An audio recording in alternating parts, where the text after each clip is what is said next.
Hello, I am Daniel Bloodworth. We are Easy Allies, and this is the Easy Allies podcast. This week I've got Michael Huber. Hello. I got Michael Damiani. How's it going, everyone? In the control room, making it all happen, we have Isla Hink. Hi. Don's out getting a snack, but he'll be around. I asked Don to buy me some Oreos. Speaking of Oreos. Gabby's watching from home today. What's up? Oh, no, we got an Oreo Coke update. Oreo. Remember the Coke flavored Oreos? I have the Oreo flavored Coke ready to go this Saturday. And they're But it's Coke Zero sugarless. It's sugarless? It has to be sugarless Coke Zero. It's like the only type they made. Oh, Yeah. no, I'm I'm out. a little worried about that because Coke Zero already tasted nasty to me. So, but it's a really tiny can, So like, Oh, nice. small commitment. I So can taste that fake sugar. like it overpowers everything. It's like a It's like tomato drinking- on a sandwich. It's all I taste. I was gonna say it was like drinking plastic. Yeah. Sophia, my wife, literally can't drink Coke Zero. She can have Diet Coke, but something in Coke Zero makes her like have an allergic reaction. It's crazy. Oh, Yeah, I don't know. crazy. It's nuts. Yeah, I just recoil in disgust. Yeah, they're disgusting. It's funny because my wife drinks Diet Coke and Coke Zero, and sometimes she won't be sure, and I'm like, how are you not sure? She's like, test that for me, make sure it's actually diet. I'm like, yes, it is. Anyways, we're here to talk about what's new, what's news, and what we've been playing. This week, they did it. Nintendo is actually suing Palworld. So we'll get into that. Damn it! For a split second, you were about to say they announced Switch 2. We got EA talking a whole bunch of AI nonsense at an investor briefing this week. Huber did an interview with the devs behind Life is Strange. Sure did. Double Exposure. So we'll roll that in. And then we got some games to talk about. We got the Plucky Squire. We got UFO 50. 50. We got Dead Rising. And a little bit of Frostpunk 2 in there. Dude. Squeezing it in. Squeeze it. It's rough. Squeezing So many my games. wanders And then they for just food. drop 50 on us at once. And they're good. Yeah. Like they're all good. Yeah, we'll get into 50 games somehow. But first off, it happened. When the game was announced, we all thought it was going to happen. When the game was released, we all thought it was going to happen. People were putting up videos and jokes and side-by-side comparisons, and it was like, well, I guess if Nintendo's not doing it, they're not going to do it. But they did it. They are suing Pocket Pair, developers of Palworld. Today, Nintendo announced that it is suing them for patent infringement. This is a wild twist, and we're going to get into some of these details. Seeking injunction against infringement and seeking compensation of damages. Should be noted that the Compensation of damage. Damages. Yeah, the specific patents were not specified, which even Pocket Pair doesn't know what patents they violated yet. This is not about the copyright or seemingly very similar designs directly of the characters themselves. Before I get into more details, first reactions. Crazy. It's like, yeah. Nintendo's like the Ents over there taking their time. Yeah, Like, it took a while. it's like months later. I want to know what the process was like, where they're like the examples given to like the lawyers from like Game Freak and the Pokemon Company, like, so this is our thing right here, and this is their thing, and they're like analyzing it from like every angle, looking through the code and stuff, and like looking at the patents, and like, there you go. That's the. I want to know what was the moment where like, that's it. That's the one. We got him. Let's take him to court right now. Well, that's what my thought was, is like the amount of time that has passed and the specificity of the suit.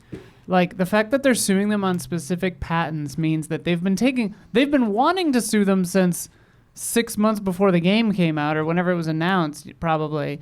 And they were just waiting until they had something bulletproof, Like, so to me, it seems like they were digging through the code, looking at all the stuff until they found something that was like, that's literally ours. Like, I think they waited till an open and shut case in their mind. You never know. And then that's when they pulled the trigger on it.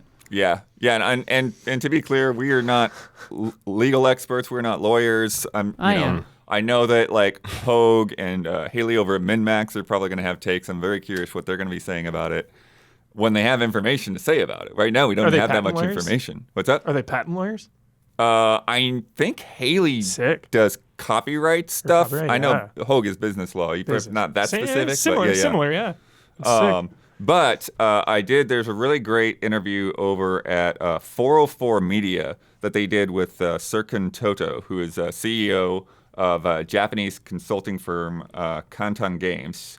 And so, like, he understands a lot more about the specifics of the history and the Japanese market and the Japanese laws. And, like, one of the first things that he pointed out is that, like, this is a Japanese case between two Japanese companies in Japan. So, like, a lot of the things that we might be familiar with laws are going to be different over there. Out of our element. Yep. Right. I mean, the hearsay has always been that like copyright law is stricter over there.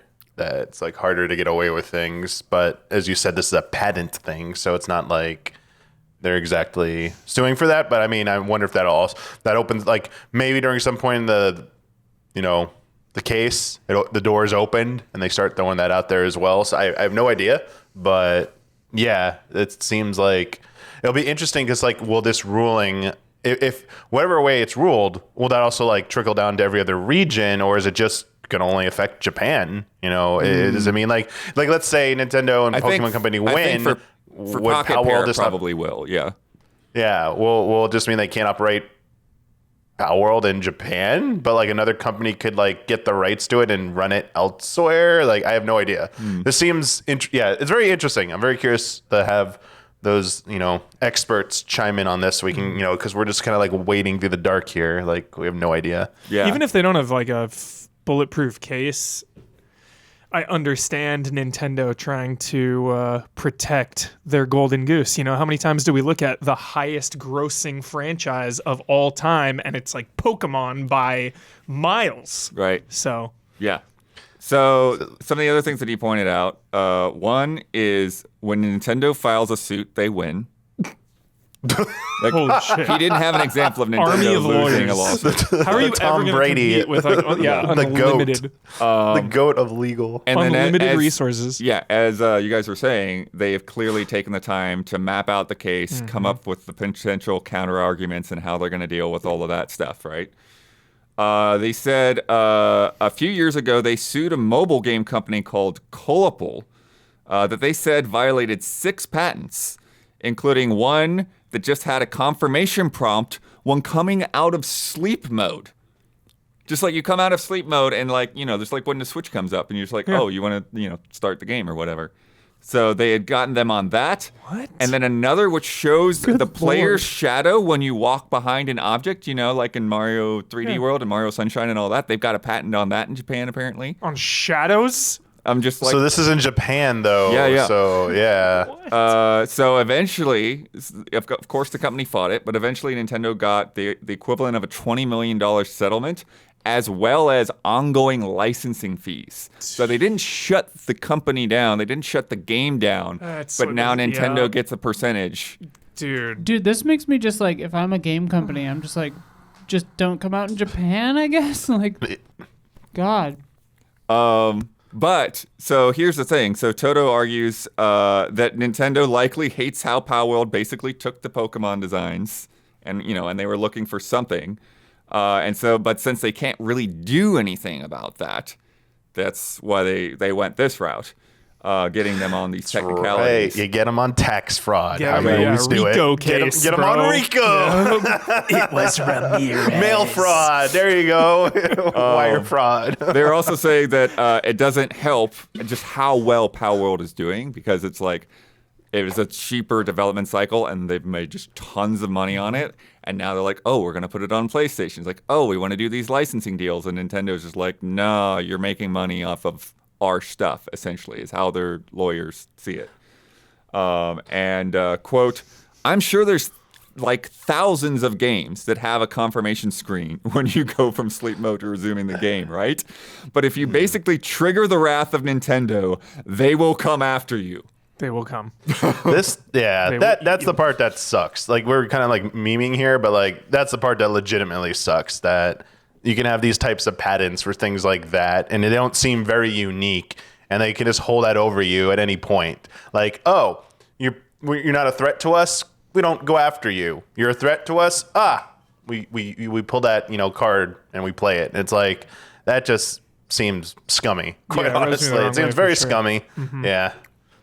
It's weird because it's like, in a way, like, I get what you're saying, but at the other side, like, anyone that looked at those Palworld designs was like, dude, you are just copying. Definitely. Well, with this, I think they played with fire here for sure. Mm-hmm. I mean, but like, I guess there's two ways you can look at it. Yes, they played with fire and they flew too close to the sun, and they're like, you're basically flaunting and taunting Nintendo at this point. And it's like, oh, well, I mean, they're obviously going to try and come after you. But the other way you could view this is that, oh, someone just made a more interesting, unique take on Pokemon. Yeah. Okay, yes, it's hard to make unique Pokemon monster designs, but gameplay-wise, Pokemon Company and Game Freak, maybe you should, like, step up your game a little bit. Like, if you made better games, maybe this wouldn't have existed. So I don't know. I see it both ways. I see it where it is, they did something clearly wrong, and it was hard to go after them for that. And so Nintendo's just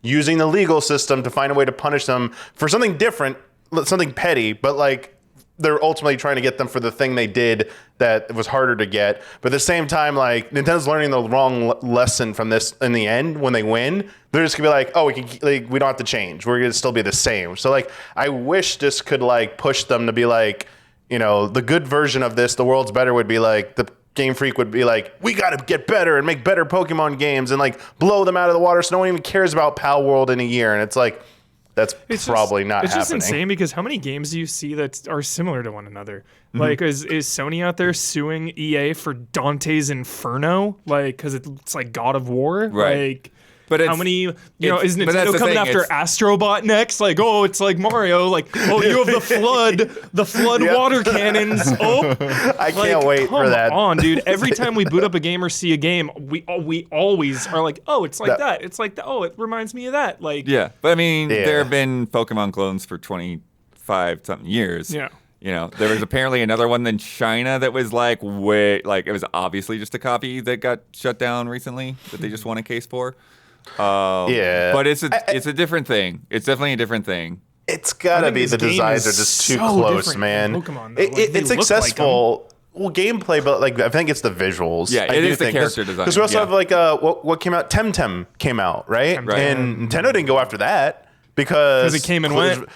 Well, also that's partially that could be a factor, but I think they did their work on making those monsters look as different but same as possible, so that like it didn't look like they were just knocking off Pokemon. In fact, that was one of the, I think, early complaints about the game, is that, oh, like, this seems cool gameplay wise, but man, some of those monster designs are not that good. And it's like, it's hard. Like, people can call out Pokemon for its lack of innovation in the gameplay department, but when it comes to like the monster designs, like them and like Digimon are like the top of the game. It's like those two. And when it comes to those type of games, and it's like, that's why they make the big bucks, because they did that work already and had that ingenuity, and people love the look of those characters. That's why they keep coming back to these games, because they love the look of the characters. They love Pikachu. They love freaking Pikachu, so they come back and they get to play Pokemon because they love Pikachu or their favorite Pokemon. Right. And then when you have a game that's like, oh look, Pikachu has a realistic looking submachine gun, then it turns heads, and that's the thing that Nintendo did not like. Yeah. That's right. Until they put Mario into Fortnite with a gun. There's going to be like leaked footage of them having to hold Miyamoto down. Like, I bet if anything like that ever happens, Damiani, I bet it'll be some kind of paintball gun or something. They will do something to make it'll be a limited time mode in Fortnite where it's not lethal bullets. Never coming. No, Nintendo's never going to Fortnite. I mean, I wouldn't be surprised either way. Either way on that one. Nintendo may never do it, or they might be down, but with the right adjustments, and with them doing the Lego thing, right? Like, they've made a lot of adjustments for the Lego thing to work. True. So true. You never know. I'm also curious, like, how, like, how well is Palworld doing like right now or recently? I know it had its big huge success out of the gates. I mean, it was and a maintain paid, that. It was a paid game, so like it's already made. Yeah. Everything. What does it? And they've need also to- said that like they're like they've looked into it, like they're not gonna make it a free to play or anything Yeah, like that. Like yeah. it's just not built to do that. Yeah. Well, they've been supporting it though. So do you think this will just like cause them to like, well, what if we just like stop updating the game and Shit. stuff like that? They'll probably like the worst they pay a fine, but like it's Yeah. they said so. I guess they made their money already, so Yeah. they don't have to like worry. Yeah, I didn't know if like they had big plans coming up and this is gonna throw a wrench into them, or I mean, they do this- have. I mean, they're on the TGS show floor. They are coming to PlayStation. Like they have Yeah. a lot of sales. Oh, to isn't there a come. multimedia thing? Sorry, that's what I keep. Yeah, that too. Yeah, there's a big thing. Yeah, that's what it was. Sorry, it was slipping my mind. I was like, there was something big recently, right? Hopefully, there's a secret sound- level episode of Palworld. Really get Nintendo irritated. Oh, yeah. Maybe I'll make a cameo in the next Detective Pikachu 2 movie. Like just on the case file thing, it just has. Oh God, that would be such a shot from Nintendo. I know, Palworld made a boatload of cash on this game, but I can imagine a court case against Nintendo is one of the most expensive things Oh, sure. possible. Yeah. Well, so- Damiani, I mean, this is going to go on for This is important. years now. Wasn't- Years and years. Wasn't original like King of Fighters or something? Wasn't there like a big case I between forget. Capcom and SNK, or is it somebody else? Forget about that. Yeah, I don't remember that one. I know, like for Nintendo though. Sorry, I mean, it goes back to like the very beginning of them doing video game stuff. I mean, they fought Universal with Donkey Kong at first, and then the whole story with that and how they won, and what happened from that. But also they fought like the unlicensed cartridges and games like that. They were going after them like patents. It was always about patents. They've been doing this forever, going after people who just like violate their patents and are a threat to them, or are doing something they deem as like Threat acquired. damaging their business. It's hurting their bottom line. And if you weren't paying those fees, it was Tengen, right? It was the Tengen games or something Right. like that, or something like that, and they weren't happy with those, so they went after them. And honestly, Nintendo, I think the problem is they because they have so much resources. This is one of the things that's so disappointing about them, and a reminder that they're like not your friend and that they are a business. Because this is a company that has like they're like the most passionate fans and will defend that company to the death. They go after like things that they should not be going after. Like I mean, look at all the stuff they shut down with like emulation and. Even after things had been ruled, like, oh, this is legal and stuff, they're like, let's try our hand again. Like, maybe there are different judges this time. Oh, the legal climate and political climate has changed. Let's try it again and see if we can get precedent overturned. It's like, they will not give up. Like, if they think something is not right, this is what they do. They calculate, and if they have their chance, they will, like, take it. Or just and like their stance on yeah. YouTube. Like, Oh, yeah. they don't understand that having a bunch of people make content of your games is good for you. Like, it's free advertising, Nintendo. Their program like that is terrible. Their terrible stance on fan games. Their terrible stance on Smash Brothers and like the fighting game community. Like all the like misfires on that. Like they just don't trust. They just think they have to have control of everything, and like that's their MO. It's like anything that deviates, they find a way to like shut it down. And because they have so much money, like even if you're in the right, there have been so many fan games that are like, oh, I hand drew all this stuff. I think I'm legally in the clear. I just don't have the money to fight Nintendo, this big company. I'm taking my game down now. And it's like, what the, like, it sucks. But when you have other companies out there who've learned to embrace that because it's not a threat. Like that person is like, obviously there have been like horror stories here and there, but generally fans are just, it's good for your games. It's good for your company. It's good for the community. Like when you allow these things to exist, like look at Sega and like the Sonic fan game jam thing they do all the time where they're gonna like celebrate that. Even like Capcom on some level, like loosened up and started to like embrace some of that. Like the fight at the low point of the Mega Man anniversary, when that Street Fighter Mega Man fan game that they officially like blog posted out and said, here, go grab it from this fan site or whatever. It's not ours, but this is awesome. Go check it out. So Nintendo's like, nah, mods, like even like ROM hacks. It's like, nah, we gotta That's shut what I was those down gonna ask. too. Do they ever go after like Kaizo stuff, like Grand They go Theft Auto after and a lot of that stuff. Yes, they Oh, do. man. I mean, love that stuff. They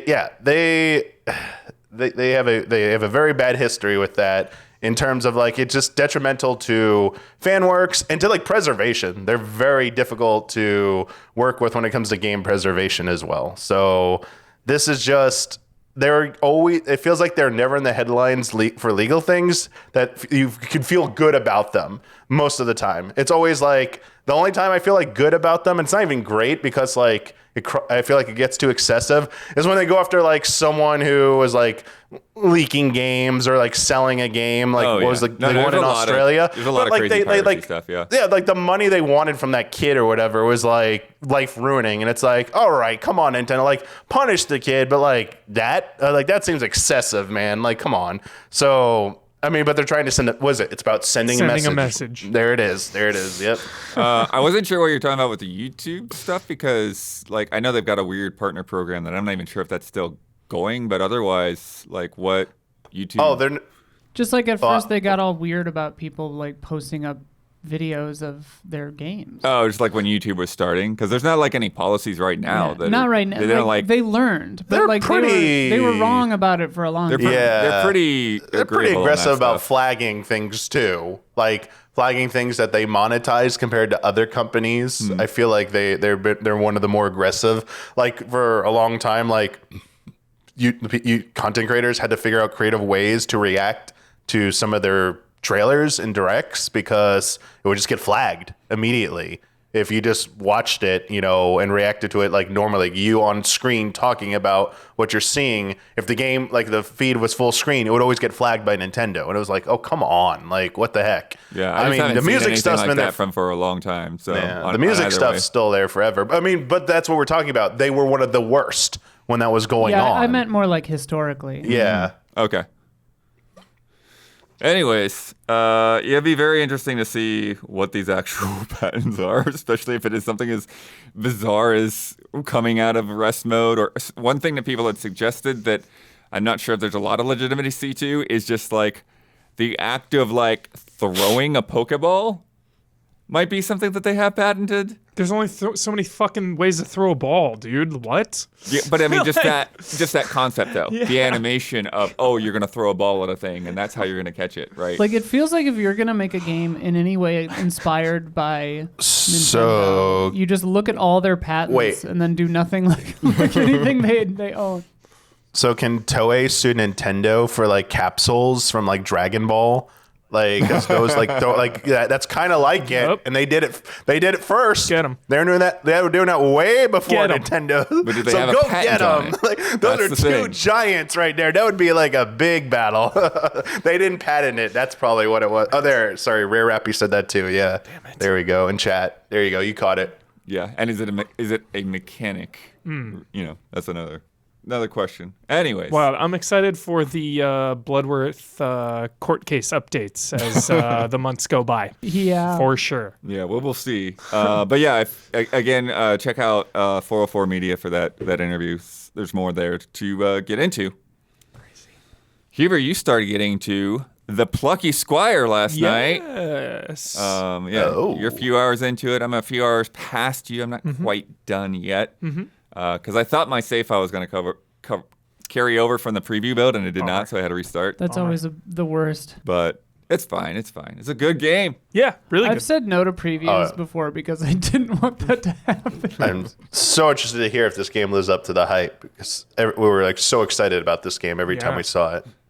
Yeah, I mean, I see you're fresher on it, so I want to get your thoughts first. It mostly does so far. Yeah, absolutely.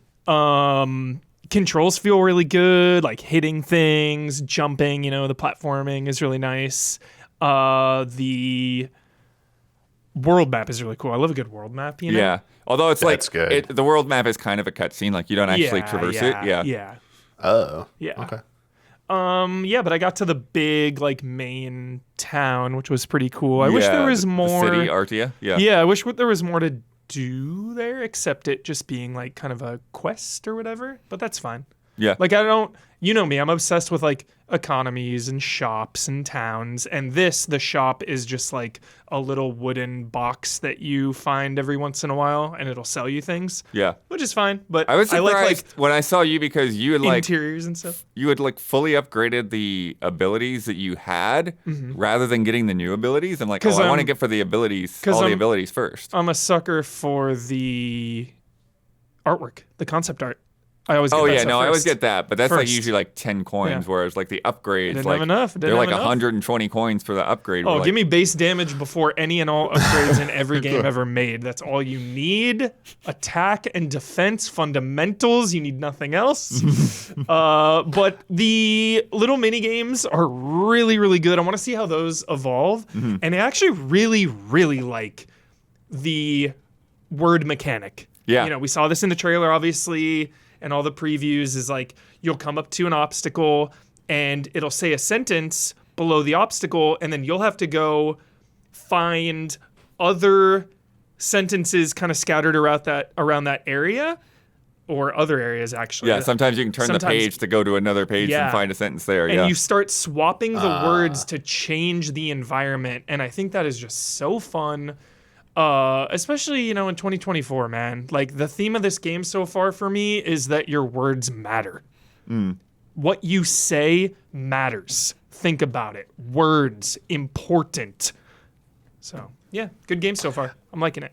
Yeah. I'm curious about your sense of like the sense of wonder and awe because of the concept of this game, and like, do you feel that it's kind of like maintaining that, or does it like wear out a little bit early? Bloodworth get into most of this, but I will say the only disappointment, because our hype was maximum for sure for this game. So like, you know, if this game came out of nowhere, like, yeah, dude, 10 out of 10, no complaints. But like, because I'm holding it a little higher standard, because I was so excited, I'll say I'm just slightly so far disappointed with the stuff out of the book. Okay. The like room area just doesn't feel as good. I'm just not connecting with it as much. It seems pretty small and uninteresting. So that's the only thing where I'm just like, it looks cooler than it actually is so far.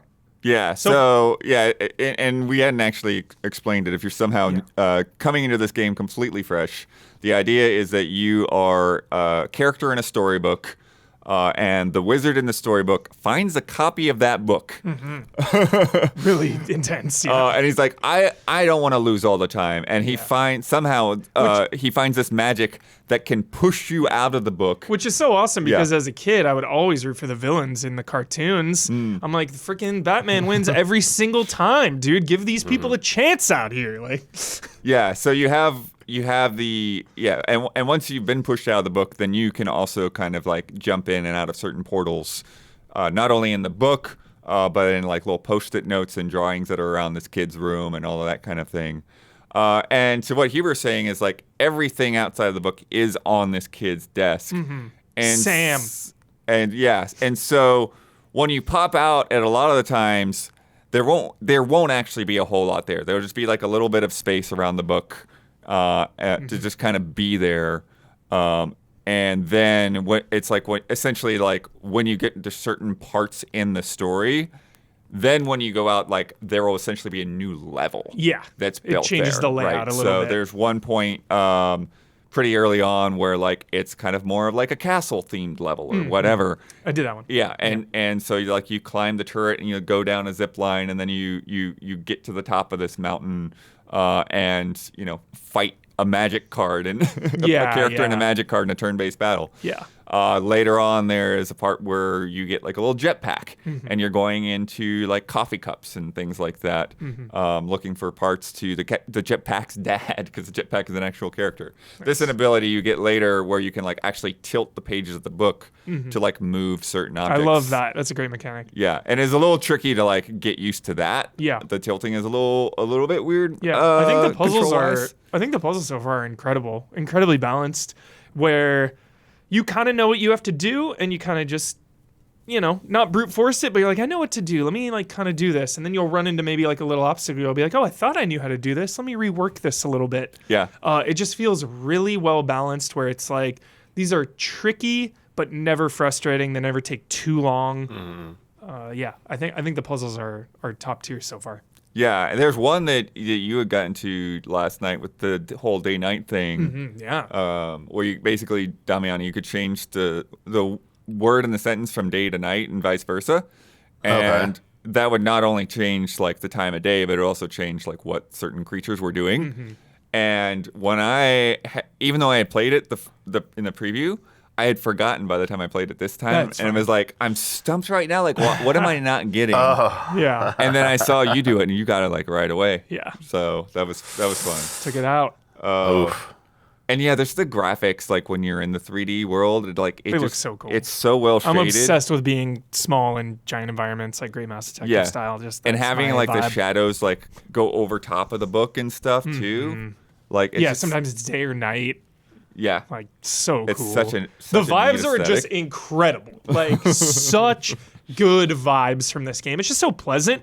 I think I must have said that like 40 times during the stream. I'm just like, this is just a delightfully pleasant game. Like Yeah. Oh yeah, here's the bit with the coffee mugs. And like they rotate around, So a little cool. bit, and so it's so cool to like see the background around them. Yeah. Yeah, maybe the environments too are just so far just like they're just a little small, I guess. Yeah. Yeah, I mean, I'd say that's one thing to like maybe just bear in mind that like this is a, quote unquote linear chapter based game. Yes. So it's like there are It's not like Link to the puzzles, there are little Past. hidden collectibles. Yeah. But it's like you're Gotcha. going forward. Yes. Basically. Yeah. Sometimes you'll page back for a thing here or there, but you're generally going forward.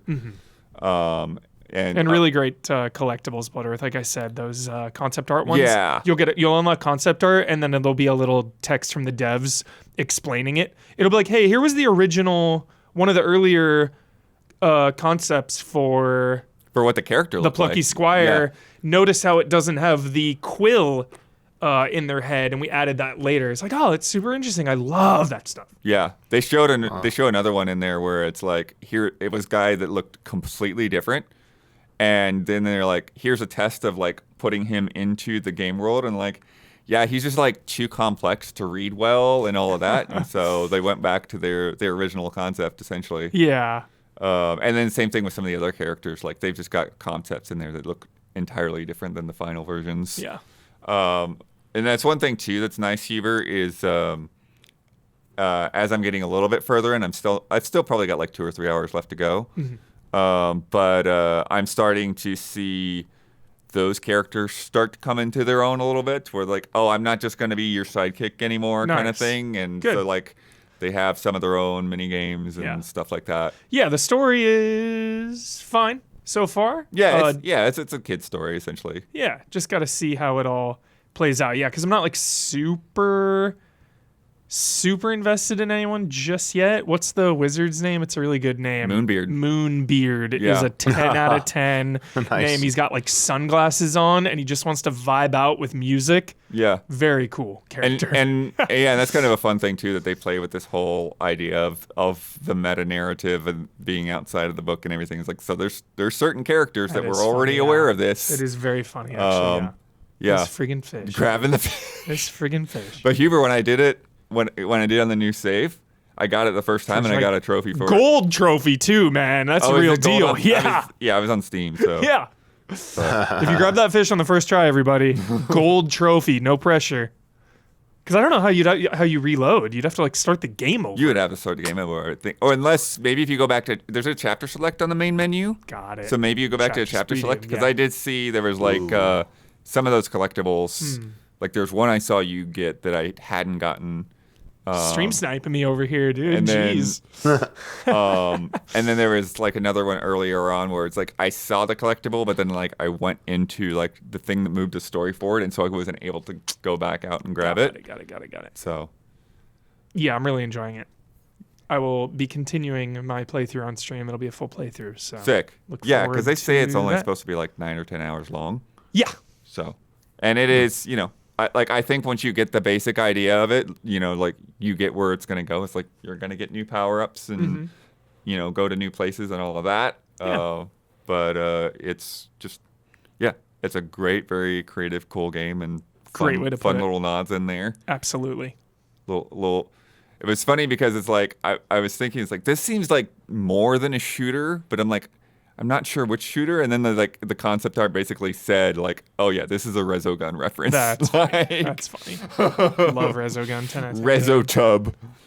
But 10 out of 10. yeah. Isla wrote that there's a Netflix Splinter Cell show announced. Like 14 minutes ago, Okay. this was Live action?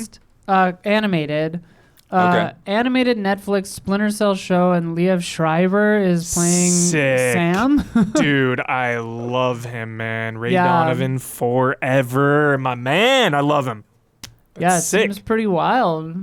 I'm reading through the press release now. It's called Splinter Cell Death Watch. Okay. It's a adaptation, blah, blah, blah. It's by Ubisoft Film and Television. Couldn't get Ironside. An animation studio, Sun Creature and Faust. It's directed by Guillaume Doucet and Félicien Colmedag. And the head writer is Derek Kolstad, who was a writer on Yep. John Wick. Yep. Yeah. Seems Cool. neat. I don't know. Let's get that game next. Let's see. Yeah, series is time. coming soon, but they didn't say anything specific. And there's a little teaser. Sick. Nice. Yeah, usually I feel like when they announce those things, there's not a lot to go on, but Yeah. A lot of these shows are good as hell. sick. So I'm hyped. Nice. Ever since Edge Runners, dude, I'm just like, yes, more game animes, please. Edge Runners. Speaking of Huber hypes, you got to see Life is Strange Double Exposure at Gamescom, but because we weren't expecting an interview, you didn't get to do an interview there, but they reached back out to us and like, hey, we still want to do that interview if you're up for it. So earlier this week, Huber got to do an interview. We're going to roll that in. He's going to intro it, tell you all the names, all that fun stuff. So check that out, and we'll be back here in a second. Hello, everybody, and welcome to the Easy Allies and Deck 9 Life is Strange interview. We are here with... Hi, I'm Jonathan Stouter. I'm the game director on Double Exposure. Hi, I'm Aisha Farah. I'm a writer on Double Exposure. I am extremely excited for Double Exposure, one of my absolute favorite series. And that is where we are going to begin. Is one of my favorite characters of all time is Max Caulfield. How did you decide to bring Max back in this game? So when we start development on one of these titles, you start with sort of a laundry list of interesting supernatural power options, and then one of the things we sort of grade those against are opportunities for exploring an interesting character or character arc, or what does that power let you explore about a certain personality. And when we had started to circle this idea of looking at two timelines with this event of a friend's death kind of being the difference between the two of them, seeing it as an opportunity to continue Max's story and provide maybe like a springboard via a new power for some catharsis, some more exploration of her as a character, how she could have grown in the intervening time. And so kind of once we had the power, and it seemed like it might kind of work for Max, then we went down that rabbit hole, and here we are. It's kind of an interesting opportunity to bring back a character who we all got to know and got to love when she was younger, when she was 18, and then bringing her back after some time has passed where we get to see her as an adult woman and sort of living through things as like a young professional. I think that's a really interesting perspective on a character that we haven't seen before. Yes, I agree so much. I love that because, this character and this story is so personal and so meaningful to so many fans out there. There is a level of like fear and cynicism from people that I've seen when Max was announced to coming back. A lot of people just didn't want to see her go through any more trauma. They were just like, yo, I made my decision and she did her thing, and I'm free to kind of imagine what happened next and later in her life.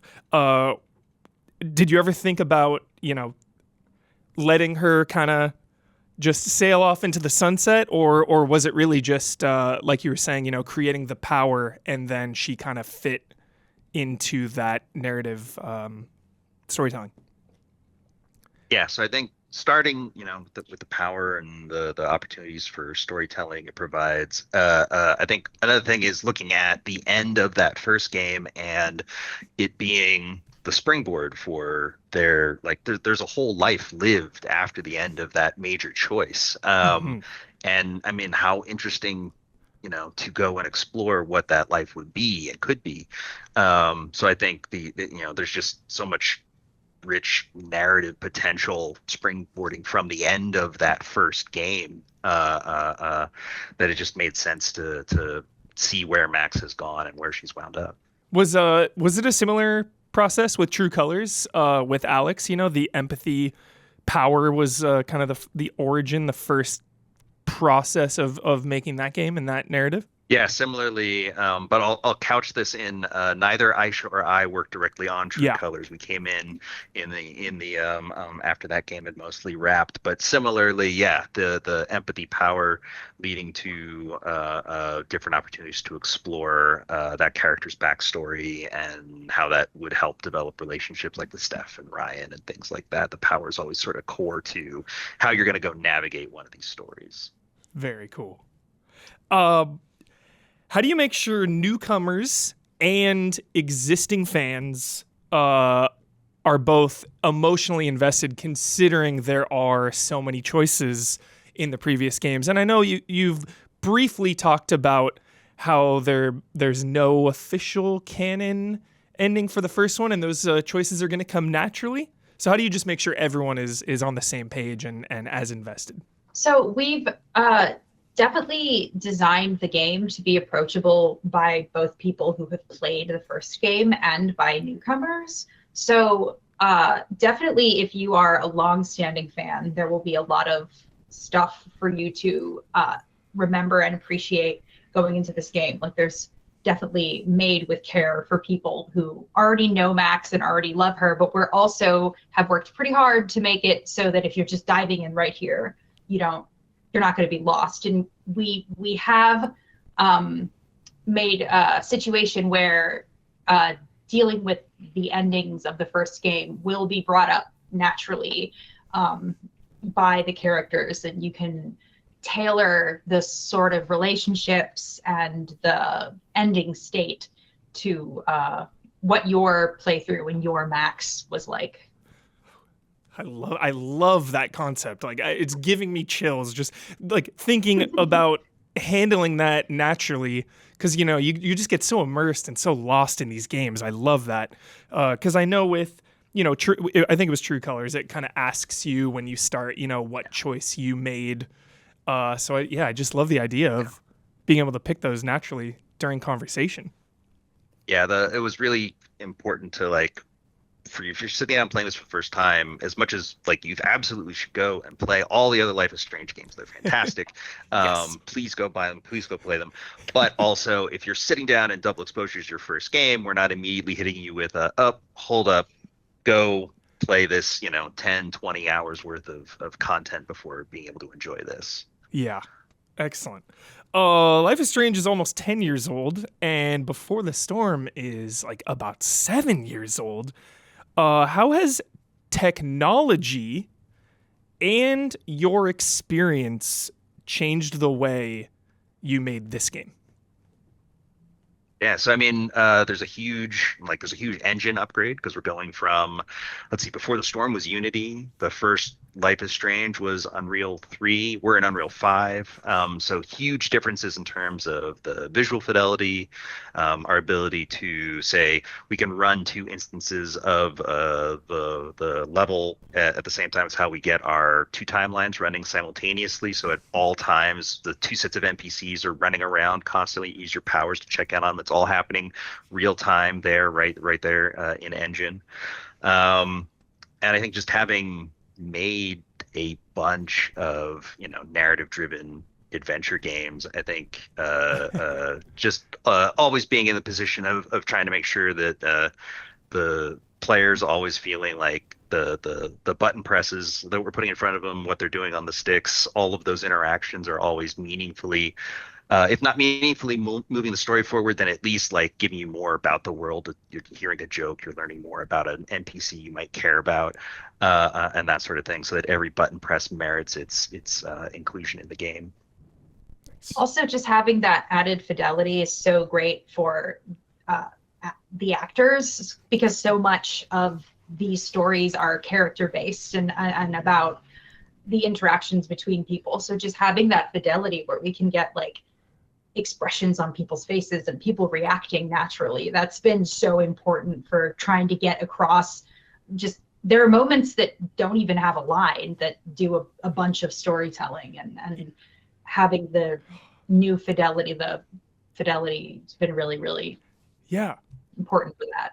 That stuff fascinates me. Like, as a writer, has that changed the way you write something ahead of time, knowing that now actors can just emote more? And like, how has that just changed over the years for you? I mean, absolutely. Writing, even just how you write for actors saying lines aloud is really different than how you'd write if you were just reading something off, if you were reading on a page, or if you were writing for a game that didn't have dialogue, or just voices and no faces. There's so much that the actors can get across really without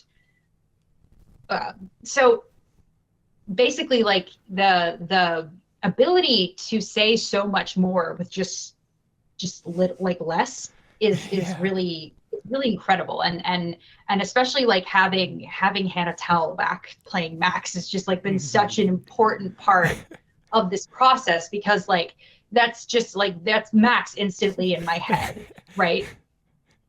Absolutely, that's so cool. I gotta ask about the music. Music is such a big part of this series and the storytelling as well. What is that process like, picking the songs? Do you have songs thought out ahead of time, or do those kind of fall into place once some of those scenes are already filmed? What is that like, picking those songs? So it's so the process is a little different for Double Exposure this time around, where what we did was we set out with a goal to craft an original score, as well as having unique artist tracks that aren't necessarily, like, you may not have heard these before. They're unique to Double Exposure. Some of them have been getting released lately. The new Chloe Moriando track out there, and a few others. And so those are unique to Life is Strange Double Exposure. And what we did was, for those moments, we would say, write a brief. We believe this is where we want the scene to go. And it takes such a long time for these songs to come together that they'd go off and work on them.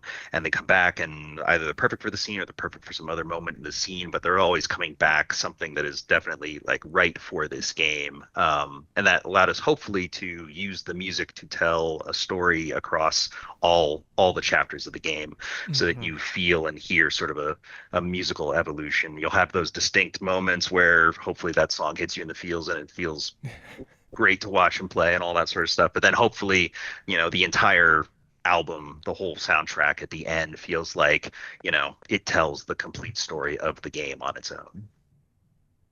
Awesome. Will there be a streamer mode? Because I remember True Colors had some awkward silent moments when you had to mute some of that licensed stuff. Will there be like original non-licensed songs to like fill in or something? I believe that is one I actually have to double check on 100%. So again, like one of the goals with the original score was to avoid that exact thing. Like, you are hopefully safe to play these tracks, but I don't know that anything is at this point 100% foolproof. Yeah. But that was our intention, was that you would not have to worry about a streamer mode if possible. Awesome. Yeah. Very awesome. Also with the storytelling, I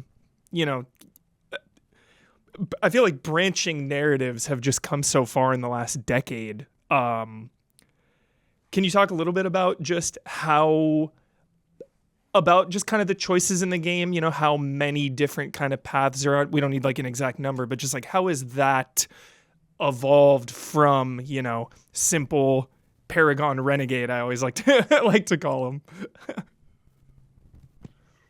Yeah, well, so choices are obviously always been a really big part of Life is Strange. So we have lots of moments where you have to make a difficult choice between two options, maybe two options that don't seem that great. Maybe sometimes you've got renegade, you never know. Hopefully, no pushing anybody through a window, but you never know. But Yeah, no spoilers. yeah, no, sorry, the window spoiler.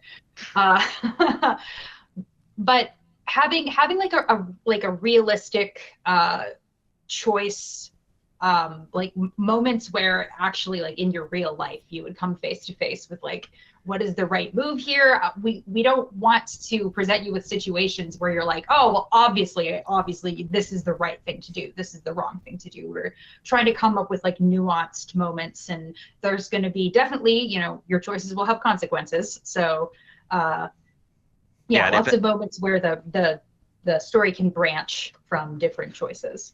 Well, and if anything, this time around, it's a really different situation for Max making these choices, because in the first time around, she learns, well, I can see one path and then go check the road not taken, and maybe go back on a choice. But here, without that as an option, she has to really consider what is the right move going forward, and then live with those consequences and see how that plays out without the ability to undo. Yeah. Yeah, the double timelines. I'm already nervous. Did anything surprise you during the writing of the game? Were you writing and you were just surprised by something that maybe popped into your head or went down? Yeah, for sure. Like I was honestly very surprised with like how deeply I started to like feel for and identify with Max because I liked Max a lot in the first game, and she's a very interesting character there. But getting into her head and understanding her perspectives and getting to like travel with her through this new stage of her life and to experience all of these new friends that she's met that all of you are going to meet.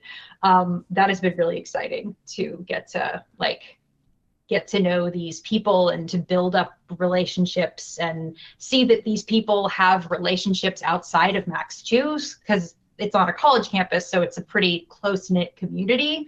Mm-hmm. So getting to write sort of the relationships between other characters also was really exciting. Love that. Yeah, I was immediately attached to just. I mean, I'm just a sucker for this series, so I always get just so attached. Like someone comes in a scene, I'm just like, all right, I'm connected, I'm attached. So yeah, just being able to play it at Gamescom, I was just like, oh my god, I love these characters already so much. Looking back, very popular Moses. Oh, so good. Protect Moses. Looking back at the series, is there anything you regret or want to improve from the series? Anything that you saw, that you just wanted to improve or make better? So one thing I'm always after, and this isn't necessarily commentary on maybe past entries in the series, but games I've worked on in the past, whatnot, is it's so easy to think that maybe these games are they're just watchable, not necessarily playable, and they're very consumable, just passively someone else playing or watching a stream or whatnot. But the hope here was that, very quickly you jump into the game, you realize how quickly we're asking you to start making choices with the controller and start engaging with the game, and hopefully you feel by the end of this that it was very much a very playable story as opposed to just a watchable story. So the more we can make it, you have to play this to experience it. That's always one of my goals. Nice. I think you nailed that, because again, just that brief, 20-minute thing I played, that was a lot of gameplay, just kind of bouncing between realities and figuring out what goes where and how you get to each location. That was super cool. That was like the first thing I noticed actually from just playing it. I was like, oh wow, I'm like doing a lot here. Good. It's working. Yeah. Any final thoughts or points you want to get across to the fans, to newcomers? Anything on your mind for Life is Strange Double Exposure? I'm excited to see who everybody's favorite characters are. That's what I'm looking forward to seeing the most. I want to see, I'm excited for everybody too, because we've spent so long loving these characters, and I'm excited for everybody else to be able to too. Yeah, get them out into the wild.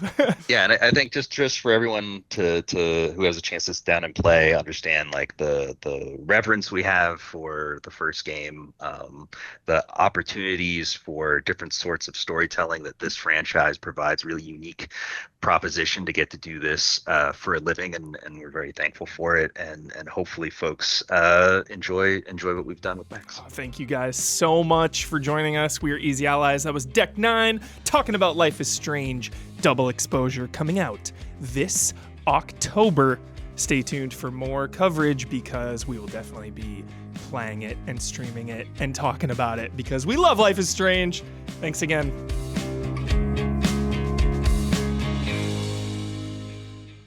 All right, we're back. Good stuff, Huber. Any other thoughts on Double Exposure after the talking and the playing and all that stuff? What are you thinking? Excited to hear that music. Excited. Yeah, because they said they wanted to do more original stuff this time around, so you don't run into weird, awkward copyright issues. Yep. And I think the most exciting thing for me, I know a lot of the Life is Strange community, which I follow from a distance every now and again. A lot of them are pretty cynical about Max coming back. Max was created, but there's just because a lot it's not Don't Nod? It's not Don't Nod. That character had such an impact on people. They don't want it to be messed up, blah, blah, blah. But for me, I'm most looking forward to how a character I love has changed over time. Right. How she has been affected by the things of her past. Like, to me, that's the most exciting shit ever. It's like, cool if you don't go back to this character. Sure, I'll have that memory. I'll live with that. That's awesome. You don't need to. But like, now that it is happening, I'm in the mode of like, okay, like, how has Max changed over the years? That is so exciting. Well, and the idea of her power changing being like a result of like this pent up trauma, you know, and it's weird because it's like, okay, well, using it had consequences, and now not using it has consequences. Yeah. It's like you can't win. It's like, okay. Max can't win. Can't win. Can't get your break. Nice. Thank you. Next news story. This is just a crazy thing this week. I've avoided AI talk so long, and it's like EA is just all over it this week. So they had an investor meeting where they were doubling, tripling down on AI in so many ways this week. EA, dude. EA's been quiet for a minute. Now we've got to like re-despise them. Yeah, going so far as to say that it's the very core of their business. Not video games, not fun. AI is at the core of the EA business. And I think people have pointed out that like they said similar stuff about like NFTs and all that garbage, right? It's like it'll be the core of their business until it's out of fashion, I guess. We'll see. But yeah, we've got this ridiculous video that they posted in there of this like demonstration. Again, it should be noted, this is a concept video. This is not actually work at this moment. But basically, like, typing into, like, a chat GPT of, like, oh, give me a cardboard box maze. Make it bigger. Make it multi-level. Give me a character. And, like, and this stuff popping out. And for some reason, they chose to put this whole maze over top of, like, just a blank ocean? Which I don't understand that decision. It's like, oh, if you blow up the cardboard box, you just fall into the ocean. Like, what? Put it in a field or something, dude. Like, make it at least somewhat relatable as to what something somebody would want to play. Like a box fort in your backyard with like some PVZ characters might have been cooler than just like some random whatever dudes with assault rifles. I reposted a clip of the Guillermo del Toro interview from recently. Y'all should check out the full version of that. He talks about AI for a little bit and how, art is so human. Right. So this to me is like the maybe the best example that I've ever seen of the disconnect between investors and creatives. Right. Because like to the investors watching this, they're like, "Oh my god!" Make it like, more epic. yeah, they're like, "Oh my god!" And you a know? pyramid of boxes appear. Epic should sue them. But like investors like snack on this shit, and then like, everyone in the actual business of creation is just like, well, this sucks. Like, Yep. yeah. Yeah, it sucks. The only ever one time ever in my life where someone made like not a horrible case for AI was my one friend who is a writer, and he's like, yeah, sometimes I'll use it to like make a video of a scene from my movie to like show people because I'm poor, I have no money, I'm trying to do Yeah. working my I job. mean, And it's just like, okay, I you're get it, one but it's also that weird slippery slope. exactly. Yep, You're yep. one dude with $0, like whatever, man. Like behind the scenes in a meeting, a pitch meeting, like not multi-billion-dollar company using it to create games. Like I don't know. Yeah. It's weird. Yeah, so Rebecca Valentine over at IGN shouting out a lot of people this week, but she did a great write-up at the whole investor thing and all the times that AI came up. And so there are some interesting, like you're saying, like things that are like, okay, maybe I see where you're coming from, but I'm curious what you guys think of some of these things. So first of all, Andrew Wilson claims to have over 100 AI projects in the oven over at EA. number one Bond villain, dude. Nice. AI was apparently utilized to make the stadiums and player likenesses in EA Sports College Football, as well as analyzing player and team performance. Don't analyze my performance, EA. Don't do that. Wait, they used it for that, huh? Yeah. Don't Well, that's fucking one do thing that. people In college football, very interesting. are your questioning, like, does performance. this cross over On into the- sports betting stuff, right? On the What the heels hell? of the signal stealing scandal from last season. Interesting. Very interesting data analysis, I see. This one here. I'll let anyone have my data except EA. I don't give a shit. I don't know. you Turn off refuse? that thing in LinkedIn. I don't know if you saw that. LinkedIn's got a thing that they opted everybody into that they didn't tell anyone about. So Dude, you got to go LinkedIn deep is an into the settings and turn unstoppable that crap poison. off. What? Oh my god. Your LinkedIn profile is training AI, everybody. No. We don't have to keep showing this dumb video, by the way. We're I done. I tried so hard to erase LinkedIn from my life entirely. It's basically impossible to get rid of it entirely. But anyway, so this next one, I'm like maybe the most accepting of. I don't know. The Sims Hub, using AI to search for user-generated content more easily. So they say you could take a photo of a house, drop it in, and it'll find similar houses that other players have built. Also, potentially using it for AI character creation. So it just makes the thing look like a picture that you already have. Maybe. I'm more for the searching part than the making I part. like the searching part, yeah. Yeah. It's like But aren't somebody's they already also made this thing cool. clamping down on creator content and said there was no Sims 5? Yeah, That I've sucks. got that in there later too. Can they just give me like AI tools in their own games for like Battlefield to create multiplayer maps, custom ones? That's what the cardboard boxes was, Damiani. Yeah, but give it to the players. Like that's for them. They're gonna. No, I gonna mean keep that it was themselves. that was specifically, I think, something that they're saying that players could do. Could. Yeah. But they're not gonna let us have it.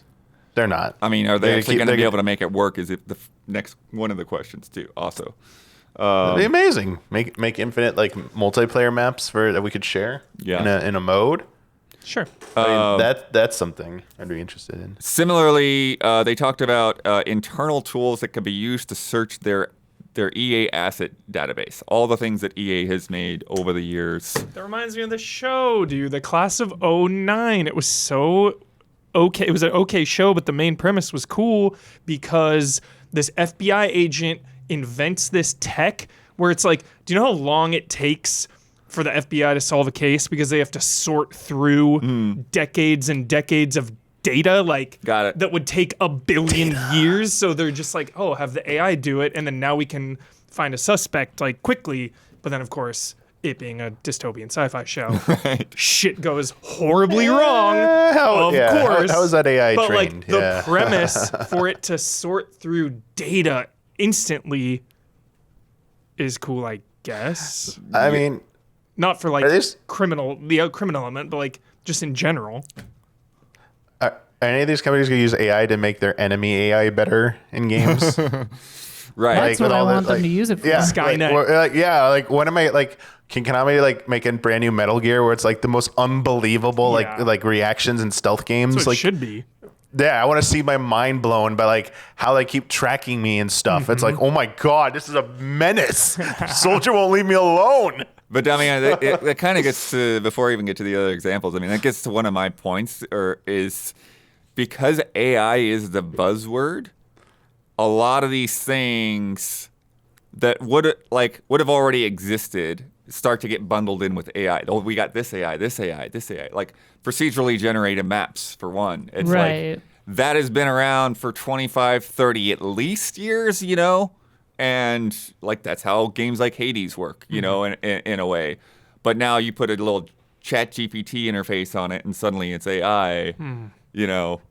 It's weird the way all these lines start getting blurred, right? Yeah, like video game genres. Yeah. And, you know, and people too talk about just like the amount of resources. Like, did you see the thing a few weeks back where like they had AI recreated Doom, and it's like everyone's like, you could have, like, the programming to just like copy Doom would have been so much less wasteful than to have AI examine it frame by frame and try to recreate it. It's just insane. Yeah. Let's see what else there was. Script to scene tools, which is kind of what we were talking about, like a chat GPT style thing to generate assets based on past assets. I will say that, like, if they're using their own stuff in a lot of ways, it's like at least you're not stealing from everybody else, hopefully. So that's kind of a positive.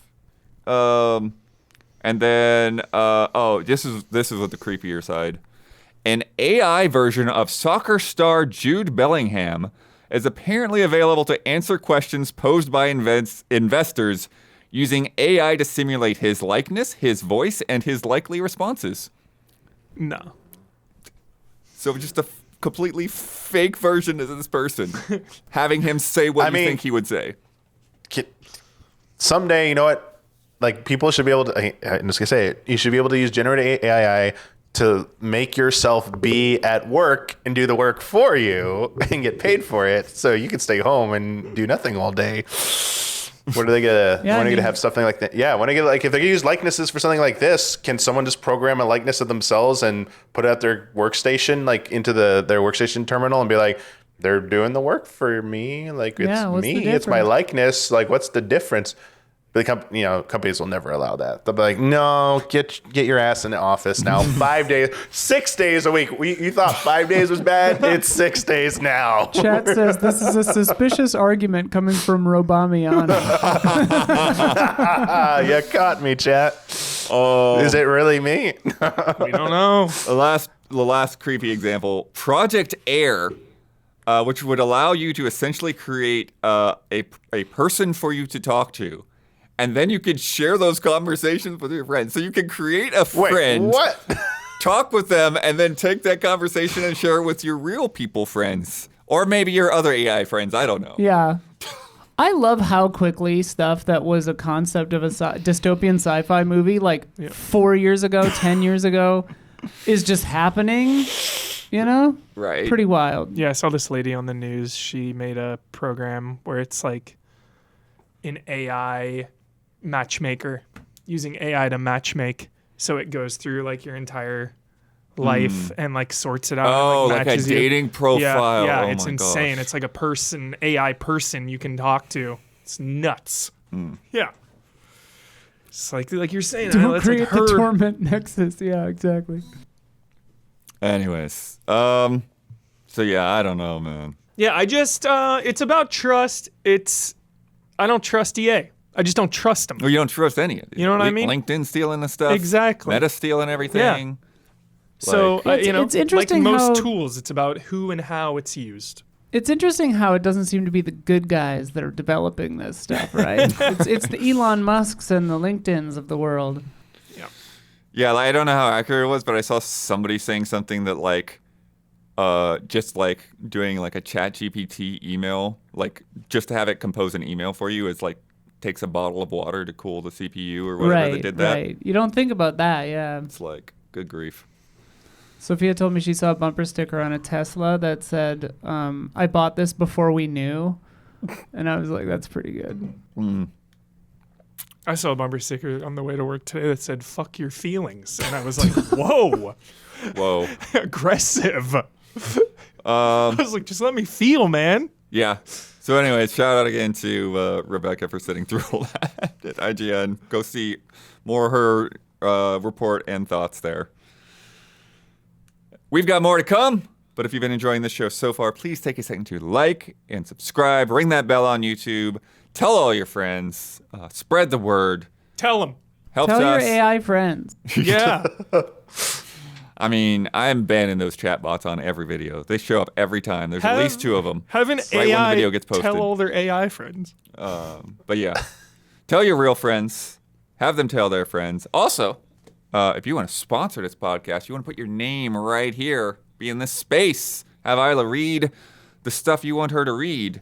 I'll read your ad. Mm-hmm. And I get weird with it. Blood cuts out all the fun I try to have. They like it. I Shopify don't. would love it. That's Don's cutting out. If there's something cut out. Don! Jacques! Trail. I Too just approve it. Oh my God. Absolute betrayal. Anyways, if you want to do that, email us at info@easyallies.com or get in touch some other way. We'll get you all the details on how to make that happen. In the meantime, Isla has been playing 50 different video games. Nice. Damn right, baby. UFO 50 is here.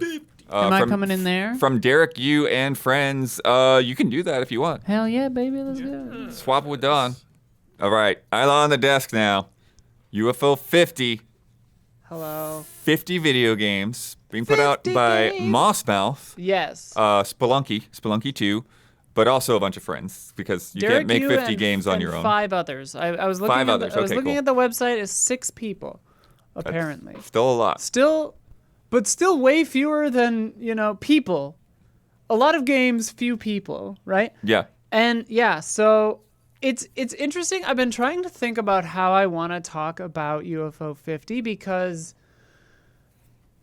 a huge part of what makes this game special is discovery, right? Because yeah. it starts with all 50. I don't know if you can see. Yeah, okay. All 50 games are just unlocked Yeah. from the word go, and they did that on purpose because they kind of describe it as an open world game in a sense. And what it is it's a fictional developer called UFO Soft between 1982 and 1989, quote unquote. Pretend And a fictional console as well, right? fictional everything. Yeah. Yeah. Came out with these 50 games, right? And I was playing them chronologically. I have played all 50, and I love, let me see, how many did I favorite? Looks like I favorited 16, 14, 15. But I've liked them all. There weren't any that there were a few where I'm like, okay, I suck at shmups. There's a shmup or two in there, and I'm just I'm terrible. and I'm like, okay, I can't do this, but it seemed cool. But then there are some that I was like, okay, I really like this, or this would be really great in multiplayer. And then there are the 15 that I'm like, okay, no, this is very good. A game hasn't captured my imagination like this in a long time, or my attention. So they didn't want to lock the games behind any progression. They didn't want you to say beat this game to unlock this game. You know, they were just like, no, they're all 50 are here. Find the ones you like, and Anything for the Pokemon company to sue over. yeah. I mean, if they could sue over shadows and light and shadow, then yeah, probably. But there's a little something for everybody in this. I've been gravitating toward the strategy puzzle stuff generally, although some of the platformer or arcade style stuff has been very up my alley as well. I'm torn blood on if I want to give any specifics, really, because part of the fun is jumping in and not knowing what the hell you're looking at. There are some games where you are just like, what? Like, and you can open a menu, you can look at the controls, You can see which games are multiplayer if you want to play with somebody. You can sort by chronology, favorites, multiplayer, game type, like thinky games, actiony games, sporty games, all that kind of stuff. But like there are some games where even looking at what the actions doesn't help you. There's one game where the control scheme is so bananas that the D-pad, anything on the D-pad, moves you left, and any face button moves you right. Oh, cool. And then any combination, like different combinations thereof, are like jump right, jump left, dash downward, and like all it tells you is just like move and move. Because there's no manuals, right? It's like you've got this. The manuals it's like you are got lost. this machine with no manuals. Yeah. I mean, I reached out to Nick Gothic, Clown Boss, because I was like, you've got to play this because it starts with a demo scene, like intro with like a little pixelated photo of them, and like it has that like Euro techno, just like like 90s music in the intro. And yeah, they present it like a collection of like a ROM hack or a ROM collection of like 50 emulated games. So like it's basically one of those things where it's like, okay, you downloaded the entire SNES catalog, right, and put it on your Steam Deck. Yeah, I saw somebody today or yesterday comparing it to Llamasoft, which I put out, which I played earlier. The Jeff Minter collection, and saying to her, it's like playing it through in chronological order is so good because you see the progression of ideas in a weird way. It's like, here's an idea that like maybe in this game kind of sucked, but then like a couple of years later they managed to make it work. Well, and that gets really interesting too because it sort of creates, and there's little lore tidbits. If you can push X or whatever, like square button, X button, on a controller on any game, and it pulls up a little info window where it has a brief description of what the game is. It tells you how many players it is, and like what kind of game it is, action, platformer, strategy, whatever. But if you go over, it tells you a few additional things. It gives you a snippet of the history. The fictional, obviously, history of that, like a little behind-the-scenes development. Nice. It tells you what you have to do to get the trophy and what you have to do to get the little gift for your house. So if you go to the bottom of the screen, there's a little thing, and it's a garden. And you go in my close-up here, Don. I'll try to show it. There's a little garden, and you collect gifts from the different games, and it's not always like win.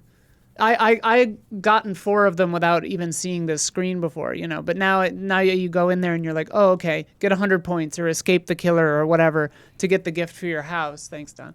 And that's just a cool little funny kind of like sense of progression. But yeah, as you go through, you start to notice, okay, they've sort of realized that this character should be a kind of a mascot. So you'll see that little guy show up. There's a few games that are like Campanella has 2 sequels. And at first I was like, well, that's like, okay, like assuming that they were going to be the same exact kind of game. But Campanella 1 is like a little ship moving up and down game, right? And it was pretty early. Campanella 2 or 3, whichever, you can like get out of the ship.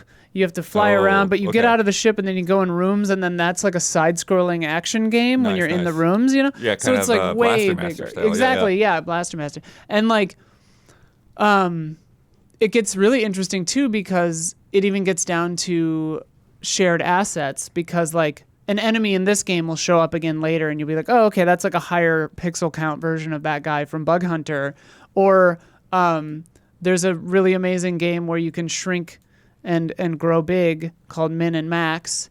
Nice. Shout out. But I noticed that there was a vent that was in the horror game manor, like horror manor, or death manor, or whatever it's called. I can check in a second. That they just reused in that game, and like that sounds bad, but it's great because then you start to notice all the little, what is that horror? Night Manor. Yeah, so I'll go through some of my favorites, I guess. Do you want me to describe some of the games? Yeah, general overview. General overview. Sure. So like I said, the ones I've tended to like have been the more kind of like thinky, strategy, puzzly ones. Some of my favorites, Mortal is really good. It's kind of like a Lemmings-esque. Not at all like Lemmings, but it's like Lemmings because you have a number of lives, and the lives are your guys, but the guys are also your resource. So like you have 3 abilities. Arrow, which launches you forward and sticks you into a wall, and then that guy's dead. Okay. There's turn into a block, and that it like gives you something to jump on, but then that guy's dead. Yeah. And then there's bomb, which blows him up, but then that guy's dead. Yeah, okay. And I definitely see the Lemmings comparison. Yeah, sure. and you have like 20 guys, and you have to get through the level. And so, you use them to jump up. Dude, where is Lemmings? What happened to Lemmings? Like, think about it. Like, like with Justice for Lemmings. Like all the bots in like the Astrobot crash site. Yeah. Like, could you like using that tech modern for like Lemmings? a modern Lemmings game? Oh my god. Lemmings, dude. Do like a Lemmings Deception crossover. Just like brutal M-rated Lemmings. Sony owns the rights to the Lemmings series, so then we'll never see it. You said Astrobots. Yeah. So. That's true. And then in like, and then 5 years later, Mortal 2 comes out, and it's like the evolution of that idea. The graphics are way better, and you can pick different people. There's the knight, the ninja, the mechanic, whatever, and they all have a normal, like a jump, an attack, and then a sacrifice ability, and then you use them to get through this persistent world. It's nuts. I really loved Camouflage. You play as a little chameleon, and you are given the ability. The story setups are really cute, and like I think sometimes they used like limited or like weird grammar to simulate kind of like games like 1982, right? So it's just like Lizard has been living like a good life, but then Sun and Rain came and said, "No more. Now you must evolve. But now you must contend with like Frog and Crocodile or whatever." And they give you the ability to camouflage yourself. And so it's these levels that have mixed tile sets of grass and dirt and water and whatever. And if you push a button, you can make yourself look like that tile set, but it takes a second and you blink red to do it. So that counts as being a different color for a second, right? And then you can sense danger and you can see the like sight path of the enemies. And so if you mismatch the tile under you in one of their sight cones, they instantly come and kill you. And every level has collectibles that make it even way harder. And like, it's crazy. It's such a fun puzzle. It's like such an inventive idea and a fun puzzle. And I was just staring at my TV for like 5 minutes at a time being like, okay, I have all the collectibles, but now I'm stuck over here. Like, what do I do to get me and my baby lizard out of this? Like, And then, let me see. Golfaria, I think you would really like. It's like a Zelda golf. Okay. You play as a golf ball, and you have like 20 strokes at a time until you go into a hole or whatever, and then you get more. But you have to like explore the world, and it's like a big open map. Crazy. Warp Tank is sick as hell. It's like a kind of a Metroidvania sort of a thing, and your tank can crawl on the walls or warp down directly across from yourself. Okay. And you can shoot forward only. So like you have to angle yourself and like you have to find interesting ways to traverse the levels. That's really good. Party House is amazing. It's really weird at first. You're like, okay, what? I just like let people into this party. But you have to try to get the right number of guests to earn the right number of like really VIP guests before you run out of turns. But if you have too many troublesome guests, the cops show up and the party doesn't count. It's like a deck builder kind of. That's sort of what's amazing about UFO 50 is that it takes the visuals and the sensibilities from 1982 through 89, right? And they set themselves these rules. They're like, okay, 8-bit color palette or whatever. Yeah. The music has to be on this chipset. The physics are in engine in this kind of limitation, blah, blah, blah. They had these that game rules. They had these formats. I'll talk about that one in a second. But the sensibilities, the gameplay, the ideas are from 2024, Right. So you'll have stuff that's like obviously roguelikes have been around forever, but like you have stuff that's like the evolved kind of idea of that we have now. You have like a game where you're letting party guests in, but it's basically a deck builder, and like the idea of that wasn't necessarily around back then, stuff like that. What do we know about this Owl Streets of Rage thing? Yeah, that one is called, let me see what that one's called. Oops, that's my progress. Owl going around punching people and So yeah, that one is basically like it's called Cyber Owls. That's actually game 50. That's the one I just got to that one today. I've played all 50. got it. But that one it's like a stealth action espionage game. Like and you can pick different owls and they go through, it's top down kind of like, I don't know. It's like pixel art Metal Gear Solid kinda. You have a non-lethal sleep dart gun, but you only have 3 shots. You have a regular gun, but it's loud, and you only have 3 shots, or whatever. And you have to go through the areas and try to find this like weapon of mass destruction that the Hawks, your mortal enemy, HAWK. I don't remember what it stands for, but like, yeah, your team Cyber Owl and their team Hawk, and you're trying to stop them. That one's really good. Hubie would like this one. There's Rail Heist, which is like I saw that in the trailer. you doing heists on a train. There's Vanger, which is like Super Metroid and VVVVV mixed together. It's like Super Metroid, but you have the gravity suit constantly, and you can just flip up. You can jump kind of, but mostly you just flip gravity. Oh, okay. But you're That's not the flipping- gravity suit, but okay. Right, I whatever. understand the mechanic. The uppy downy. What's the gravity suit then? Gravity suit lets you move normally in water. Underwater. Yeah. Right. Mm-hmm. The flippy uppy downy one. Okay. Whatever. It's like VVVVV. Shut up. Yeah. Lords. Yeah, no, that mechanic makes sense. Yeah. Lords of Disconia is really cool. It's like a strategy game, but and a tactics game, except so you buy the units on the overworld map and stuff, but then when you go in, they're all little discs, and so you have to aim them and shoot them, and like your guy might do more damage, but if you miss, then it's like whatever. That one in the top right.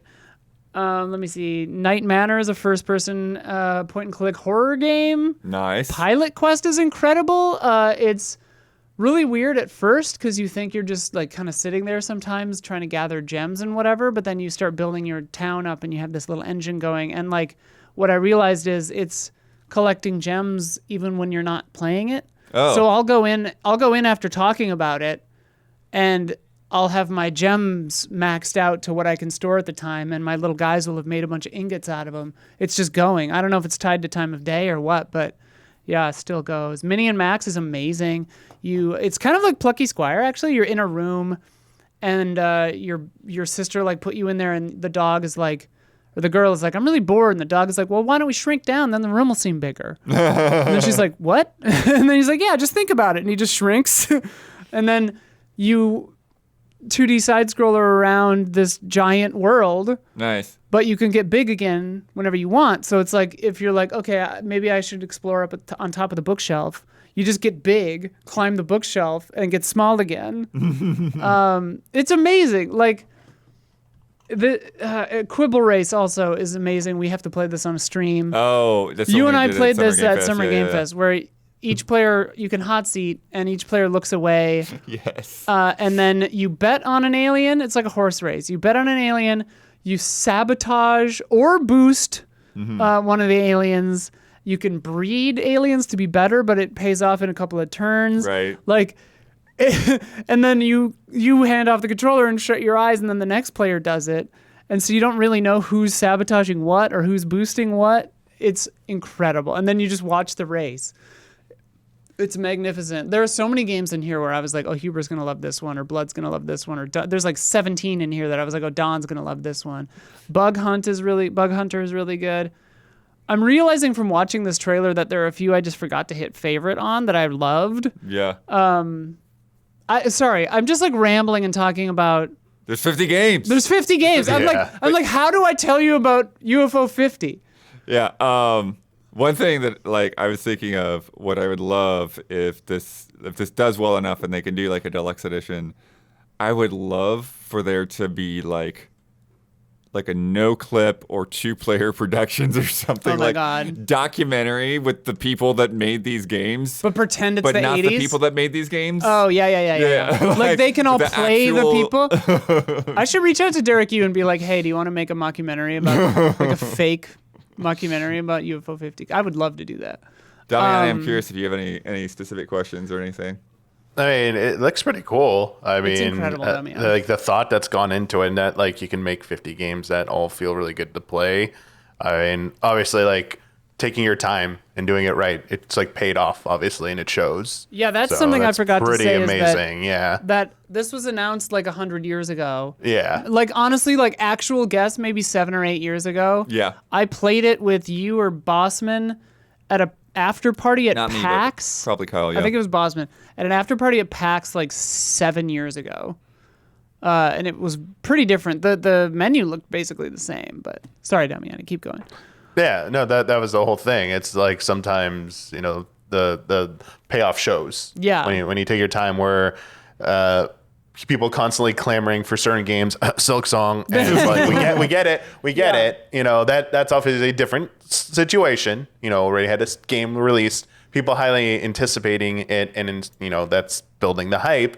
But I mean, good things take time. Yeah. And it was.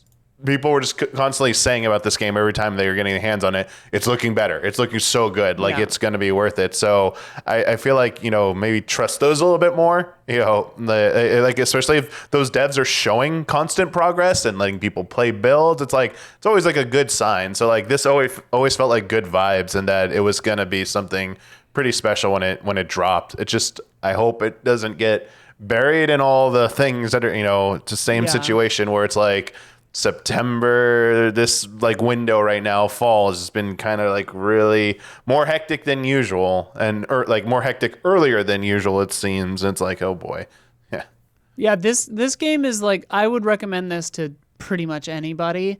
It has something, I think, for almost anyone. Like, I guess if you don't like the retro aesthetic, you know, they're retro aesthetic games, but they feel. There are only a few games that feel like they're from 1982 or what have you. Like a couple of the early ones, it's like, oh boy, you walk slow in this. But like they usually, even if that's the case, it's usually offset by something else that makes it feel modern and like a spin on this kind of a game that you've never seen before. I mean, that is one of the takeaways of this too, is like I've been thoroughly impressed by so many of these games that they're just such an amazing idea. Yeah. Like some of these, I was like, how did nobody ever think to do this before? Like this spin on this thing. It's just, I don't know. There's so many that are good. I really hope, I don't know, I suspect, but I don't know if this is true. I hope, given Spelunky and Spelunky 2 having a bunch of crazy secrets, I hope this has like some kind of crazy ass like hidden level of stuff going on that you like unlock. I don't know. Like I'm not trying to like start some kind of a thing, but like I would love if that were true, because that it just seems perfect for that kind of a thing. Yeah, there's so much like animal so much well room level in there. Yeah. To hide something, because it's, you know, it's, you got to dig deep. Yeah, and also like I don't know if I specified like, because a friend of mine thought they were kind of like WarioWare like mini games. It's like, no, these are 50 full ass games. Like there's this Western RPG in there that seems long. Like some of these are, you play it forever kind of a game. You know, some of them are little arcade experiences where like pretty quickly you're like, okay, yeah, that's the game. It's super fun and repeatable, but like that's probably the game. Right. But like the menu gives you an idea of your progress, which is really nice. Like in this one, it was like 10% of the climb made or whatever, and I'd played it for like a half hour. Okay, and I was cool. like, okay, so I have an idea of how long that one is. But some of them are like, 1%, and I was like, I played that for 45 minutes. Like I didn't, like, okay. I don't know. I could talk about UFO 50 forever, but it's incredible. Please get it. Not sponsored. I just love this game, and I think it's really amazing. Nice. All right, Huber. Yo, You've been itching itching. to talk about this. You even brought it up at the end of the last podcast. Itching. Here we go. The Dead Rising Deluxe Remaster. Yes. Oh boy. Been playing. It's like a Did you finish or did you- a remastake. Okay. In between a remaster and a remake. Okay. Oh, it was like Okay. a mistake? Remake. Yeah, it's like that. I don't know. Like a re-mistake. Yeah, I finished it. Okay. It grew on me. It really grew on me. This is such a different conversation depending on if you've played Dead Rising or not. Mm-hmm. Yeah, just these whole remasters and remakes, it just gets so confusing of like the value and what's worth it. Because this is $50 Yeah, which is pretty that's hefty. That's a little bit. And you know how much I love the remaster, just the original remaster. That's probably like $10 now, or 20 at most. There's a lot of changes. So if you don't know, Dead Rising came out in like 2006, and to me it was the first true next gen game for me, and it made me get an Xbox 360. It came out exclusively on that. Also made a bunch of people buy TVs. HD TV, yes, blood. Did not account Oh my for the text god. on an SD TV, and people could not read the text. Yes. So yeah, the premise is that a zombie outbreak happens, and you are Frank West, and you're going to uncover the story in a shopping mall. Freaking Dawn of the Dead hype. And your main mission is to survive 72 hours, get the story, get out. And over the years, just a little backstory before we fully get into this version. Over the years, there was always you fell on two sides. It was like, this game is all about a time mechanic, Time is constantly ticking. You have a watch, and missions are time sensitive. So you have to manage your time. And a lot of players just wanted to go into a shopping mall and kill zombies. Like, that's cool. Yeah, they didn't want to think about it. Just Exactly. Let me go in and mess around. Yep. There should, especially in this remaster, that is my biggest complaint. There should have been a full Like sandbox mode. sandbox mode. Yeah. Because there is overtime mode. Overtime mode returns, but in this mode, overtime mode, play the next clip, please. This one is like short looping. The other one's way better. I'm in the daytime. Oh, okay. Yeah. I think we might not have. Maybe it wasn't This is finished the only. uploading. This is the only clip I had. Yeah. Damn, sorry. The overtime mode, your health is constantly ticking down. So there's still that insane pressure, There's really no way to just like vibe out, chill out in the mall. No pressure. So I wish they had added that. Interesting. Yeah. So a lot of players didn't like the time constraints. A lot of players did, though, myself included. I think it makes everything. It's just about how you like view the game and frame it. It's like, I love that tension. I love the survivalness of the game, and I think the time mechanic explicitly enhances that big time, because you're always faced with these choices of like, do I go back to the main hideout now because I'm pretty weakened? Do I go all the way on this side of the mall to the shopping market to get more food? Do I go resupply at like the knife blade store, which is kind of far away? You have to make these interesting choices. Or like, I have 5 real world minutes to get to this place to save these people, but I do not have a lot of healing items. I do not know if I will be able to go save them, escort them back. Like, just all those interesting choices make everything so much more meaningful in this game, which I love. And the remaster, this version has so many new things that will probably be divisive for players that have beat this game like 50 times. But there are some things you can change in the options, other things you can't. Prestige points, PP, that's your XP. It definitely goes faster now. Okay. At least for the early levels, because in the early levels, you are really weak. You're slow. You don't do a lot of damage. You can't hold a lot of items. So you really get hamstrung by that. And there's a new checkpoint system now. So a lot of times in the older games, you wouldn't save for a while and you would get to a boss encounter and you would die. You'd have to go back. Now it's just like eased that, which I'm cool with, Yeah. You can also advance time. Oh. Yes, that's- because sometimes you would okay. get to a place and Yeah. you You would wouldn't be there yet. Kind of thing. you would Yep. get back to your home base and it'd be like, okay, well the next case doesn't start for an hour, but it's not really enough time to like go out and do something, so I kind of just gotta wait here. So you can advance time, just a bunch of little things like that. New dialogue, Well, they changed the actor, new right? VO. Yeah. They added VO. They added an affinity system, which sounds cooler than it is. I really didn't use it that much. Like, what does that mean? So when you find a survivor, they have things that they like, and if you give them that item, Oh, okay.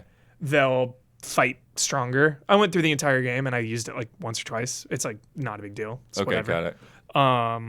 Yeah, and just a ton of stuff. They added durability bars to the weapons.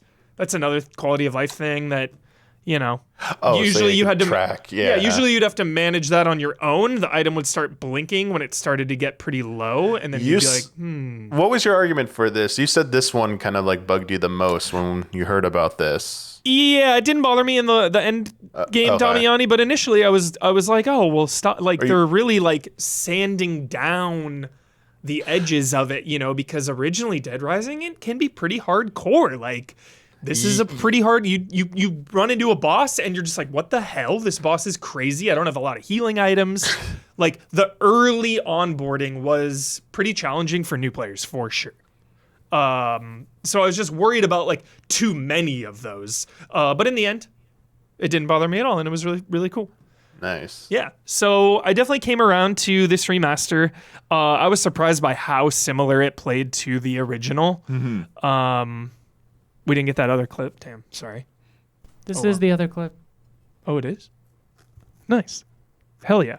I guess I started at night. Oh yeah, overtime mode starts at night. Oh yeah, we're about to go to the movie theater, I think. And Jill's sandwiches. There's so many Resident Evil nods. Another thing that pissed me off though, the deluxe edition has all these sick like stars outfits, liquor outfits. No way to earn those in the game. Deluxe edition only. What the hell is that? yeah, I'm sure they're that's gonna annoying. release some piecemeal one by one for $1, $2, the Capcom way. Super annoying. It looked like you just drank a bottle of corn syrup or something. I think it or was either vegetable OJ oil. or coffee creamer. Yeah. I really, It's so dark in this game. I know. It'll be daytime eventually. I'm sorry. I can skip ahead if you want. Yeah, skip a bunch. Skip like 3 minutes. Boom. A few more. Boom. You can actually Daytime. see now, And we got the but Mega yeah. Man helmet. So yeah, a bunch of quality of life for players that maybe tried the original and didn't like it. Like, this is your chance. This is your chance to come into this universe. Hopefully they start remaking number 2. Yeah. Who knows what the future holds? Dead Rising 5. I don't know. Because they've done this a couple of times, but they haven't redone the others at all, right? The only thing they really did was Dead Rising 2 off the record, which was Dead Rising 2, but you played as Frank. Yep. Right. Which was non-canon, which added a bunch of weird shit. Just weird. Yeah, and but that was like, Trying to appease to players who just wanted to Didn't mess like around Chuck. in the mall. but that was before 3 even though, right? That was like a, Yes. that was like a That was director's before cut three, kind yeah. of ish thing. Yeah. So yeah, 2 would be so cool because it's co-op. Remember that, Damiani? That was so fun playing that with Heck you. yeah. Just the co-op Oh, vibe. yeah. Dead Rising 1 has always been my favorite. I just like the tone. I like the mall, Willamette Mall, and 2 kind of changed the art style a little bit. It started to look a little more realistic. 1 still had that like cell shading look to it, which I really appreciated. But yeah, it holds up, dude. If this is the way you want to play the game, I highly recommend it. It is pretty expensive, $50 compared to the original remaster, which is, in my opinion, still incredible. Yeah, it's just and a little harder to get into. There's not those quality of life improvements. So if those are important to you, then hop in. It also runs extremely well. The loads are lightning fast. The visuals were really good. Just some of the zombies like sometimes looked really good in RE Engine. But yeah, it was just a great time. It still feels like an older game sometimes, So don't think this is just some like brand new game. It's still technically called a remaster, so it still feels like the old game in the sense of like, some weird enemy behavior and stuff. It's really interesting to think about the choices that Dude, chainsaws coming up, get hyped. The execs or the marketing people or whoever decides whether to call something a remaster or a remake. Yeah. Or not at all, like with Resident Evil, right? It's just Resident Evil 2. Yeah. I'm like, okay. Well, it's not. It's extremely different. Yeah. It's truly blown away by how similar it feels, Blood. Like, just on the sticks. The controls are better. You can aim while you shoot now. This chainsaw, dude. The freaking chainsaw. It's just like one of the best premises Sure. ever. Like, you're in a mall, you can go in to pretty much any store and grab weapons and items and clothes off the shelves against just thousands of zombies. Like, such a good premise. Did 1 do a lot of the improvisational stuff, or is that 2? That's 2, when you can start combining and stuff. Yeah, that was so sick. I'm not going to spoil it because, this is going to be a lot of people's first time around, but I am obsessed with the zombie origin in this universe. Like, how zombies came to be in the Dead Rising universe, I think is biting commentary. I think it has aged really well. There are some story beats that do not age well in this game, but there's not that many. But a lot of it, surprisingly, the commentary is very spot on. They did censor some stuff. They took out the erotica photos because you can take photos. You're a journalist. Yeah, they just I know, took out. I know some people were crying about that. I don't care. Whatever. Okay. Like, it literally means nothing to me. Like, if they wanted to do it, or like if they were censored and they weren't allowed to do it, that's a whole nother argument. But if they were just like, we're just gonna take this out, like, cool, whatever. They also changed a little bit of the dialogue between 2 characters, but it's at the very end of the game, so I can't really talk about it. Same kind of thing where it's like, maybe that one you should have left in, but they took it out, like, whatever. I get it. Yeah. So. Yeah, it's weird because it's like, I don't know. It's strange because like you're remaking a thing, and then what goes into those choices, right? Yeah. And like, especially if you did just put out a remaster that had all that stuff intact, it's like, okay, well, how bad was it? Yeah. But like, I'm like you. It was like, okay, well, that stuff is not stuff I would engage with. Anyways, like, I don't really care. But it's a little, like, I don't need to take weird. Erotic photos in Dead Rising. Like, I'm good. Yeah, I'm good. I prefer the blood and guts anyway, so that's what I'm looking for. I'm looking to pop some heads off and take a picture mid head pop. Like, yeah. So just an absolute classic and one of the greatest zombie video games ever made. I mean, this is Capcom we're talking about. So this is a game I cannot recommend enough. I absolutely love it. And like I said, my final point is just like, do a little research on which version you want, because this is a little more expensive. You will be getting those quality of life and like those improvements. changes specifically as well. It's like, if that stuff is still there and that matters to you, then you can vote with your wallet by buying the older version. Absolutely. Absolutely. That's not going anywhere, hopefully. Cool. Hell yeah. I just wish they had added more modes, man. Yeah, Come Sandbox would be great. A co-op would be great. They added a locker, so you can, all the clothes now. Like, the UI is just so much better. I just love the UI in this game. Looking at it, there's a locker at your hideout, and it just has all the costumes you've unlocked and where to and how to find them. Just really cool because we love our fashion rising for Oh, sure. yeah. It's all about like how you're killing these zombies, you know? So Right. fun. Such a good game. And I Manfred love how does well really it's aged. well. What's up? Manfred does really well. 2 will get all those extra modes you want when they do the Yeah. 2 remake. Yeah. Totally, Damiani. There you go. So I will be doing a playthrough in the month of October Doing it on again? twitch.tv/EasyAllies for what is probably the 3rd or 4th or 5th time in my Game Trailers Easy Allies career. But not this version, brand new. Right? Absolutely. Love it. Nice. Love it. Huber, so this one I think we're probably not going to get too deep into because Oh my God. from what I can tell, you're just Isla. still in the prologue, basically. Isla! Oh my god. Will you play this with me, Isla? Will you help me? The first one was so hard, dude. Yo, This is Frostpunk 2. We're Frostpunk getting ahead 2? of ourselves, but Frostpunk yes. 2. You ready for this? You ready for this? Yeah. I died on the easiest mode in the prologue. Yeah. That's Frostpunk, baby. I was actually going to ask you because when I did the preview event, I died in the prologue as well and had and restarted. I was like, Yeah. holy shit, dude. This game is so hard. It is so hard, but the reason I am now obsessed is because when I failed, I was like, well, You knew what you did wrong. I You knew what to I do better. did wrong, so I immediately ran it back and I started doing way better just immediately out of the gate. I was like, okay, let me expand towards this way now to try to get that thing. So it's like learning from your mistakes, but this game is incredibly hardcore. This will test you to the absolute limit.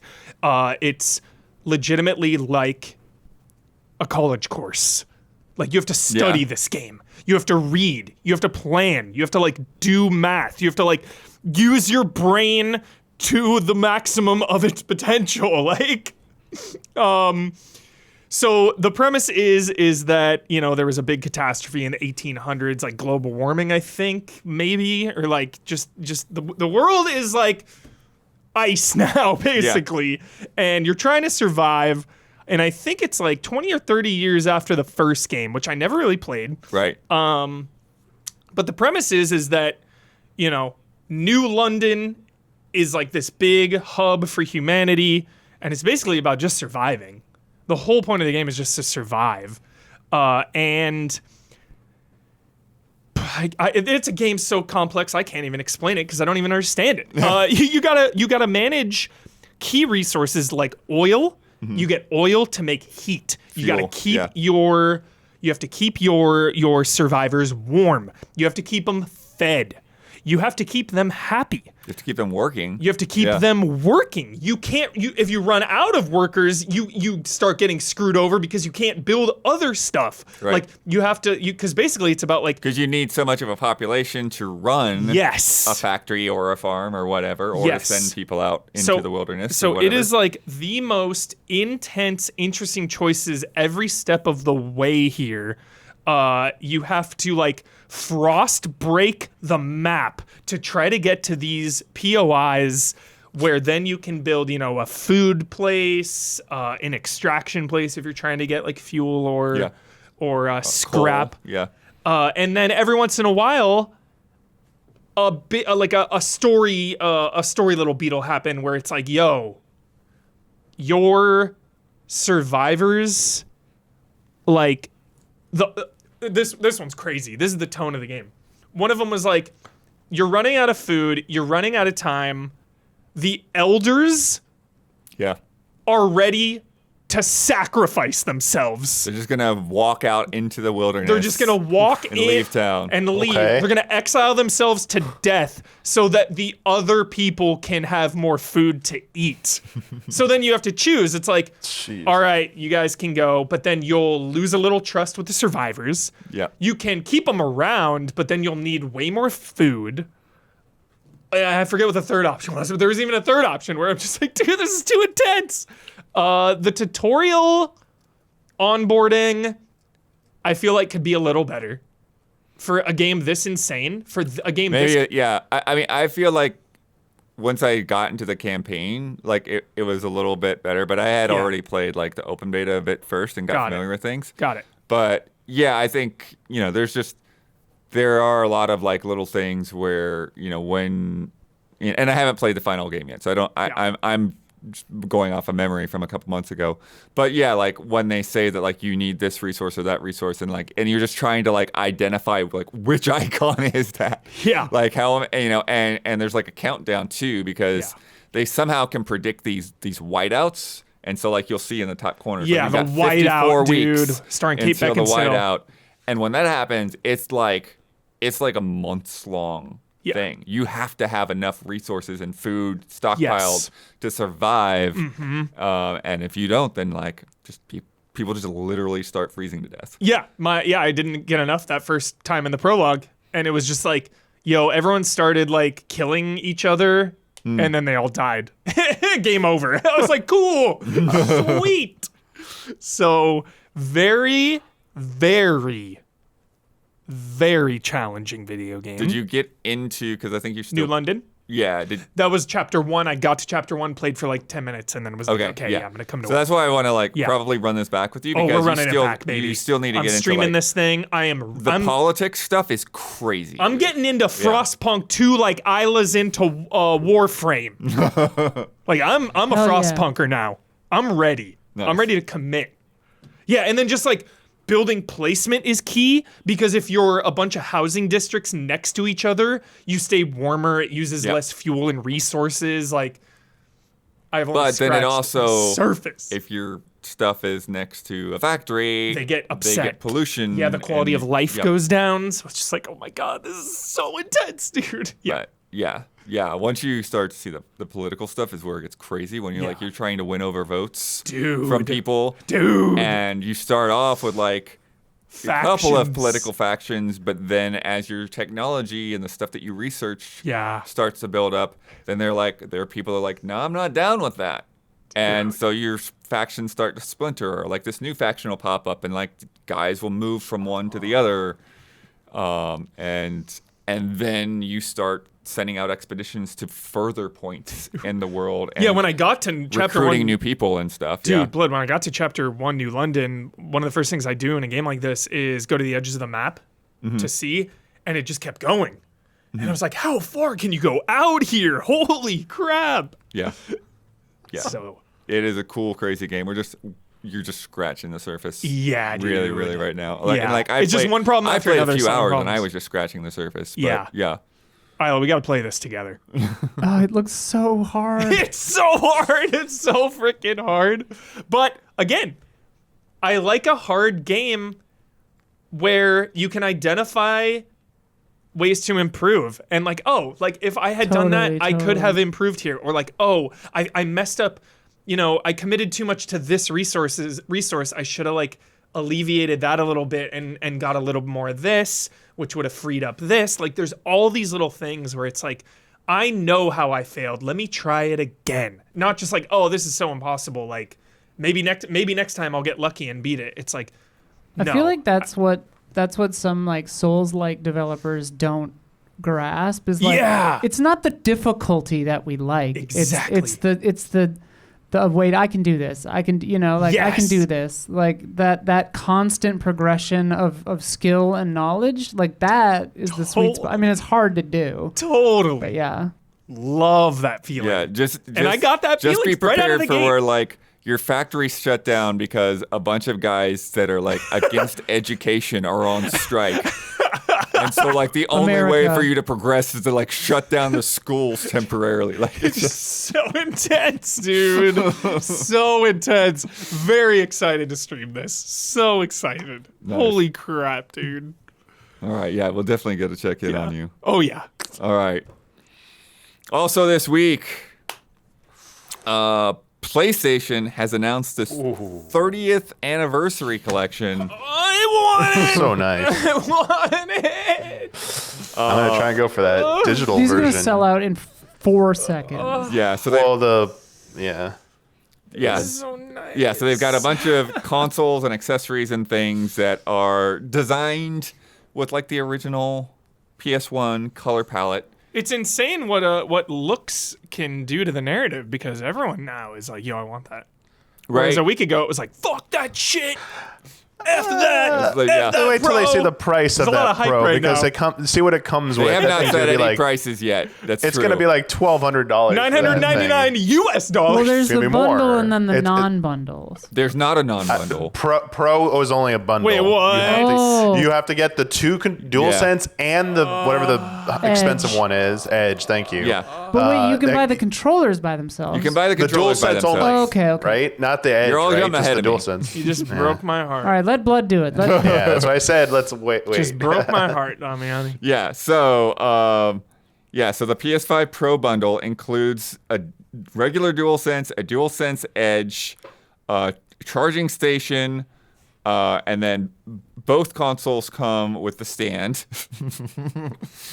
And then they both come. Oh, pull this up. I think it might be the next picture. There's a PlayStation controller cable. So like the USB So cable looks sick. like I the know. original. So sick. I can't Love even. it. And then these weird It's little so twisty good. ties. Yeah, they're cable managers. Cord Paper cables. clip? Yeah. A PlayStation Because sticker. The paper clip's a nod because it used to use on the original PlayStation to play pirated games. And then one of it's not. 30, you get a random poster. They've got 30 posters. Wait. You get one of the 30 posters. Oh, okay. I thought we had a 1 in 30 chance That's of what I getting a thought too, poster. like some I was Willy like, Wonka shit. Yeah. I thought it was a golden ticket. And then like I said, the Portal, because there's a PlayStation Portal that's themed like this too. Yeah. The Edge and the regular DualSense can all be bought on their own. Is this the first time we've seen this? Because I have seen leaked, like, people were just like imagining the PlayStation 5 looking like the PS1. It feels like we've seen this before, but is this the actual This is the first first time we've yeah, actually that's seen crazy. it. yeah, this is the Crazy. official. Because like the controller done like PS1 style, I've seen so many They places. did. They PS4 did did have it. one like that. Yeah, they did. do Got one. it. Got it. This got it. looks the gray looks slightly darker than the original PS1 in my mind. Is that correct? Maybe. I don't know. Yeah, it's a I guess you gotta see it different in tone, for person sure. if you so can, or pretty. like Yeah. real photos of it. It is Because pretty. I the let it other so thing too clean. is the original yellows. It's so so if you clean. looked at one now, it might not look like how it That's launched. fair. True. Yeah, I'm definitely gonna try and get that digital PS5. I adore it. The slim. Oh, truly they also adore that's it. the other thing that they come with the extra. So if you do get a disc drive, it comes with the extra thing that matches the color The for the cover. disc drive. Yeah. So there's no slim disc drive version in any of these. It's only the slim disc like digital version. Yeah. So now I'm happy I bought that disc drive now that's sold out everywhere, because if I can get the digital version of this, because it comes with the DualSense and the cool classic cord looking thing, like the controller cord looking thing, that'd be sick. But Yeah. also if it costs way too much, I will just be like, even for like the digital version, I'm like, Yeah. Yeah, I think the mind. pre-orders know. are next week, but I didn't know it was a bundle like that. it actually releases on November 21st. There will be 12,300 units of Sing- the Pro console. This thing's gonna be on Yeah. eBay for $29,000. Yeah, the I'm pro not kidding. versions. Yeah. It'll be listed Good at like luck. $29,999 on eBay. I'm serious. Harder to get. Yeah, but you will that- only be able to get the Pro bundle, the Portal, or the Edge on the direct PlayStation site. NVIDIA GPUs at Unless you're in a launch or region where this? that's not available, I guess they have some way to get it out there too, whatever regions that is. And then the regular PS5 and the DualSense will be available at other retails as well. Cool. So the PS1, PS4 costs $499, so it's $100 more than the base. Oh crap! But this So that means the bundle, digital will man. probably be Because it's $100 for that Edge. The PS5 digital doesn't come with anything extra. It's More all than that. I think everything except like maybe the straps or whatever is the only thing for the PS5 digital edition. So The it's digital like- edition bundle- doesn't come with the charger or the Edge, but But I meant it compared does- to the standard versions of the digital edition, like you're not. I don't know what extra you're getting that's not in the existing packaging. Oh, you're getting for all that digital. other stuff too, though. So you're getting the cable with the PlayStation plug. Do you're PS5 getting the- digital versions not come with a charging cable anymore? No, but it's that special cable though. I get it, but like functionally, what's different from it? Because like Nothing. the It just special looks versions, so then it would probably only be like $100 more than for I'm trying to figure out how much it'll probably Pro cost. bundle? Yeah. I mean that. Oh, the pro bundle is no, gonna be like he's saying- $1,200. He's saying just the normal. Just the normal. the normal. The bundle. normal They're both one. bundles. Got it. But Got it. I'm Yeah. following now. I'm following now. And also because this is like probably the easiest way to get this is going to be through PS Direct. Although the digital system bundle will be available in normal retailers, it said on the blog. Yeah. But that seems like the regular PS5. Yeah, I don't know if I'll be able to like get that at a GameStop and do a trade-in with my PS5. So that's also something working against this. So I want it. It like looks sick. I mean, the worst, I'm gonna try and get a DualSense controller by itself. Like I'll try and go for that because that looks so sick. Having like the classic buttons and everything. Ugh, I want And that. like, it is just aesthetics. Yeah. So if like, that's like hard for people to understand. Like, oh, why would you spend so much? It's gray. It looks a little different. Like even today on Twitter, Kojima was tweeting the nostalgia about like Those boxes too. PS1, Oh, the and boxes, dude. it's nostalgia's a hell of a drug. It's like if you've been on PlayStation since PS1, like this is it's awesome, man. It's awesome. I just love it. I love the look of it. So wait, you can get the Edge by itself or no? You can get the Edge by itself, but you have to get the Edge on the PlayStation website. Oh, okay. It won't be at retailers. Yeah, the DualSense will be everywhere. Did the I hate the Edge because of those two buttons right there. They're just they're just not clean. I don't like it. ones on the bottom? Yeah, I just don't like the look of it. Yeah, whatever. Yeah. It's how you change profiles that you never use. I made one for Diablo 4 that I actually used and then nothing else. Nice. It's coming out soon. Also, leaked on the ESRB website, Horizon Zero Dawn remastered. What do you think about that? I mean, everything's just gonna get remastered No, at whatever. Sony at this point, so I'm not shocked. Like I shocked think- Pikachu. Yeah, I think I don't know. I wish there was a way for some of these remasters to just be patches. Right. Like, Well, for it's- this, at least give us like only pay $10 more yeah, or something. Yeah. or $10 more. Yeah, it's getting out of hand. Yep. There's holiday Switch bundles announced for both the base model and the OLED. So you can get those with Mario Kart 8 Deluxe. That's the all right. It needs to drop Damn off this it. month. It has Mario to drop Kart, off dude. Sakana this month. Now they start bundling it again. Otherwise, it's gonna shoot back up, Yep. and we're not getting that announcement until Yep. next year. Yep. They also come with a year of Switch Online.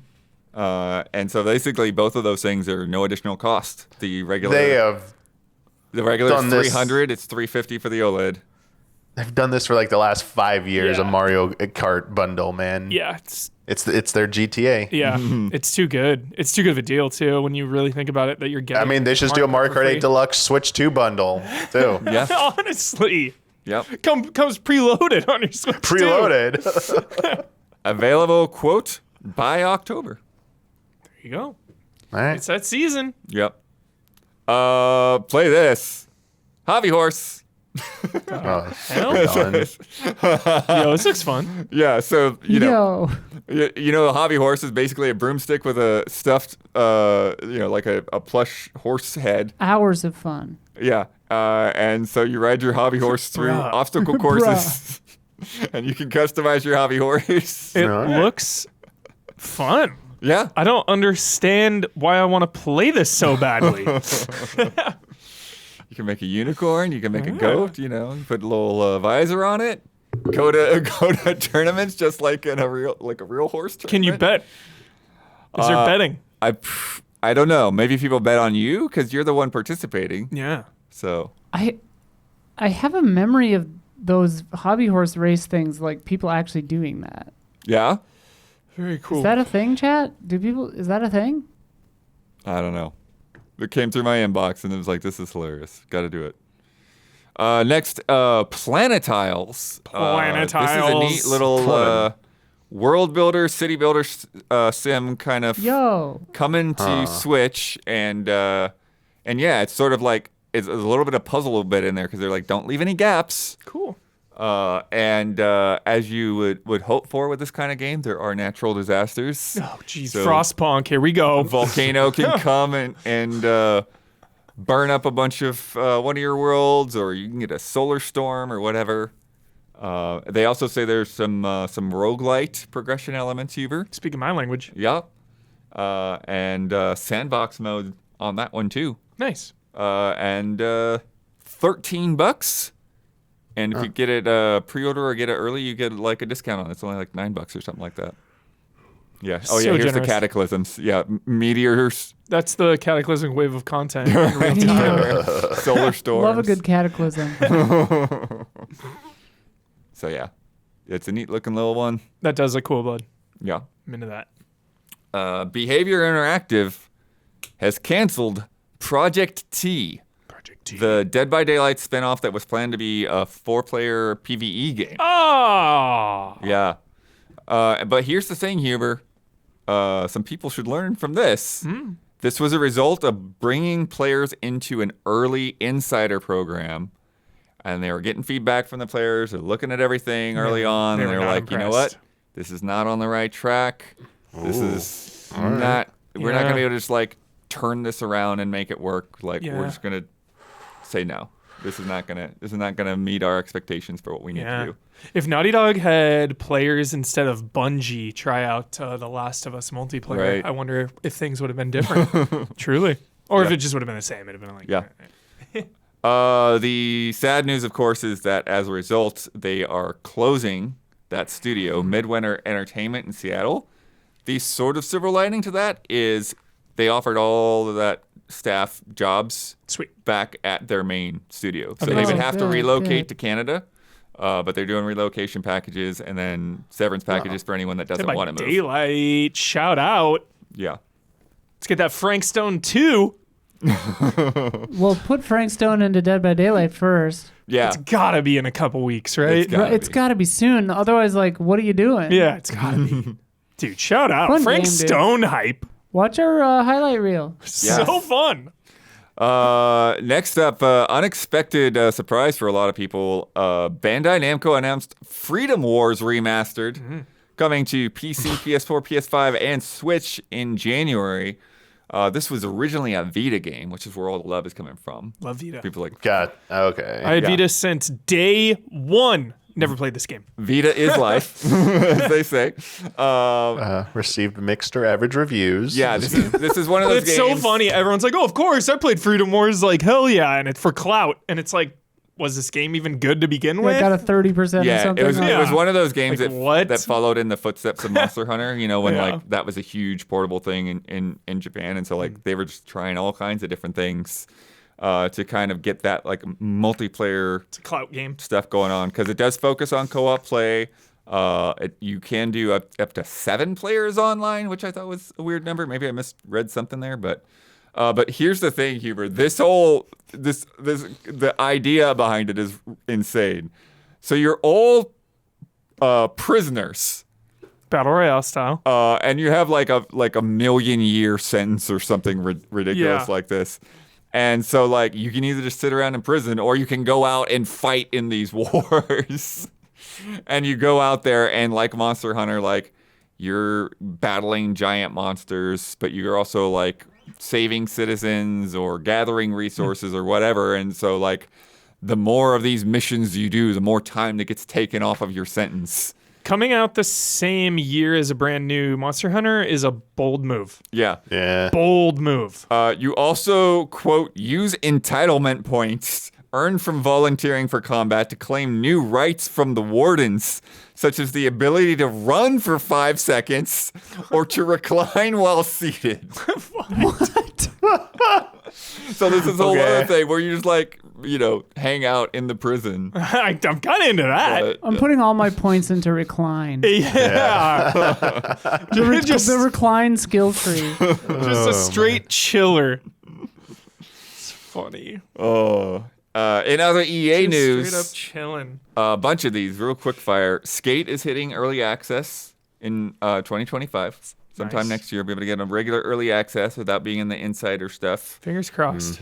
Battlefield though is going to be I know, doing their I know. insider stuff. I know. Early next How year. do I get invited to that? I do don't I know. become It's a that? little weird. They try to keep press out of that kind of thing. So I don't know. Press? Denied. Come on. I've been playing since freaking Battlefield 1942. Every single one since day one. Let me in. Even if you get it in, you're not going to be able to tell anyone for like 8 months about anything. That would suck. And then by the time you can, it's going to feel like, who knows? True. Also, you get into every game early for free professionally. But it's not Battlefield. Sometimes it is, but not that True. early. I did see- Surely they haven't like that other set of people. I actually did see Hardline early, I remember. Mm-hmm. Battlefield Hardline. They are working on a campaign for this. It sounds like again too. Multiple studios. Yeah, did Yeah. you write that down or no? I didn't write that. Oh, down, okay, but yeah. It's full, like an entire studio is like just doing a campaign, and then another studio is like helping both the multiplayer and the campaign. So, and then there's some other thing they teased about like a hub type thing. Remember they in the last Battlefield they had kind of the Right. workings of a hub to kind of the portal, Battlefield portal. Yes. I think they're I do. taking that to the next Got it, level got it, or got it. whatever. Yeah. Yeah, with all the user-generated stuff. Yeah. Yep. It is going to go back to a modern setting. It is going to go back to 64-player matches. I guess they just didn't like how 128 was playing out. Aren't influencers press? They're ditching specialists. Thank God. So yeah. Wait. The specialist system. So they're going back to the old Classes. school class system. Thank Yep. God. Okay. Yeah. They know. They know what's up. Moving on slightly. And it's modern. You said modern. Modern. Sorry. Yep. Yeah. Okay. Yeah. So not 2042. Yeah. Not World War II. This is the one. Era. This is the one. Battlefield is primed. Speaking of 2042, the word around the street is that game just got improved so much. I've been meaning to hop back in, but like all Battlefield, it's kind of like the new Final Fantasies. Anytime a new Final Fantasy comes out, Damiani, where it's like everyone hates the new one, another new one comes out, everyone loves that one, the previous one. Yep. Battlefield kind of has a similar path where it's like, this sucks. And then like years later, actually it's like one of the best. Yeah. We kind of knew this already, but Respawn is working on the final game in the Jedi trilogy. Yes. No So- Stig though. Right. Went off and did his own thing. Yeah. Made But his own apparently he studio. had said that he had envisioned it as a trilogy, and so Yeah. there's probably a lot of that groundwork that was Yeah. there from the start. Yeah. For sure. And then, Finish strong. That is such a good series. as Isla alluded to earlier, a whole lot of Sims stuff on the way, but nothing called The Sims 5. Basically, they're saying they don't want people to lose their progress and restart and stuff. So, Then carry it over. yeah. Well, I mean, that's the thing is that it's kind of like how Minecraft is, I think, is kind of what they're looking at. It's just like, just keep making it better and better and have side projects and My Sims and all of that. But What does Sophia want, Isla? Many things. we should have her give a symposium to us one time on the state of Sims 4. I would love that. Yeah. Yeah. Interesting. Yeah,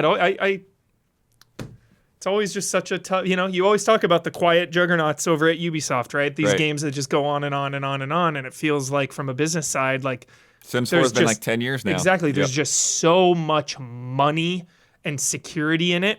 Whereas you make a new entry and it's nothing but risk Yeah. and cost. Yeah, plus, I mean, one of the criticisms I've sort of had of The Sims, even, for several years before that, is like anytime that they did do another one, when they did Sims 2 and Sims 3, and it's like they just reintroduce like all of those same expansion packs and things. And like, oh, you're just like buying the pets. You're buying pets again. Yeah. Yeah. So I can see where like, especially when you've invested that much money, Yeah. like do you letting do it? that go Yeah. and restarting is a little rough. Yeah. Yeah. It's like, then you would have to add all of that to the base version of a new game, but Yep. then only give it to the people And then that have test all of that bought in a it, new yeah. engine or something. Yeah, and it's- yeah. That's a lot. Yeah. There is no Bug Snacks sequel. It's not coming next month. Despite what Google might tell you. Apparently Google AI is scraping fan sites and fan theories and presenting it as fact when you search Of course. And that shit shows up at the top by default. Yay. Do you think an AI robot will murder someone within the next 30 years? Hasn't it already happened with the cars? Cars Haven't there are- already been I mean, like a self-driving? That's basically what that is. I mean a straight up robot like Terminator. I would not be surprised if it's already happened It's either. Black Mirror, dude, every day. I don't know. And then last one's after 16 years, we have to bid farewell to Touch Arcade, who are shutting down their main operations after publishing more than 4,000 reviews on mobile games. Wow. Good news is that it sounds like they're still in control of their fate and their legacy. The site is going to stay online. You'll still be able to go back and see old reviews and stuff. Their podcast is going to keep going, and there's probably going to be like occasional stories, or like if there's something that they really want to review, they'll put it out there. Cool. But yeah, unfortunately, just the money's not there. Yeah. To keep it going. Economic headwinds, bud. Yep. And now it is time for love and respect.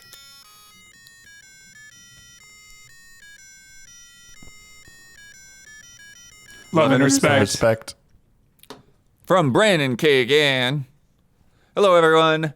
This past week, I have started my first ever playthrough of one of the most beloved remakes of all time, Pokemon Heart Gold, with subsequent Soul nice. Silver playthroughs down the line. I'm not too far in, but the one thing I like the most so far is the day-night mechanic.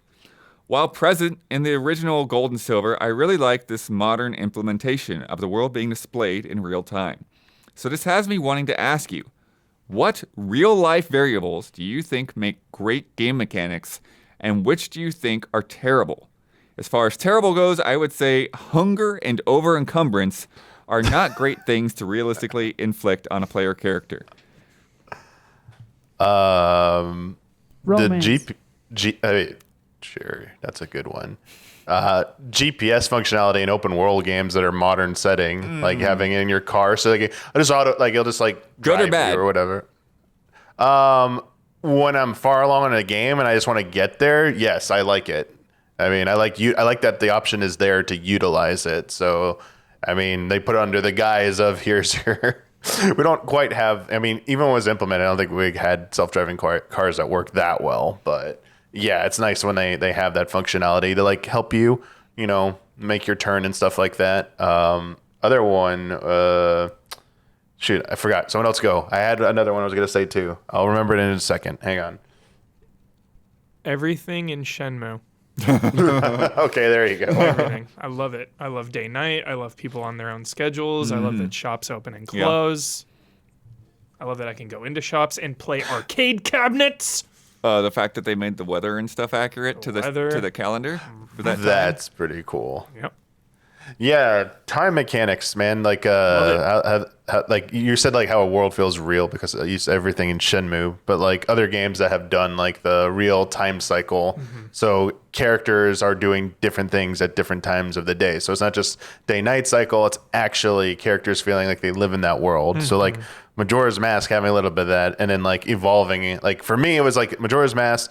Then Xenoblade Chronicles started doing it. But like because you had such command over changing the time through the menu, it kind of like didn't really feel as organic. But then you got to like Breath of the Wild, where you had to like find a spot like a bed or something to advance the time. You can just hit the start button and do it. That felt a little bit better because because you're just naturally exploring. And when you come back to a town, it would always be a different time of day. Like, oh, where's so and so? Are they in their shop? No, it's closed. Or they're down here now talking with another character. So I always like that. Having like actual.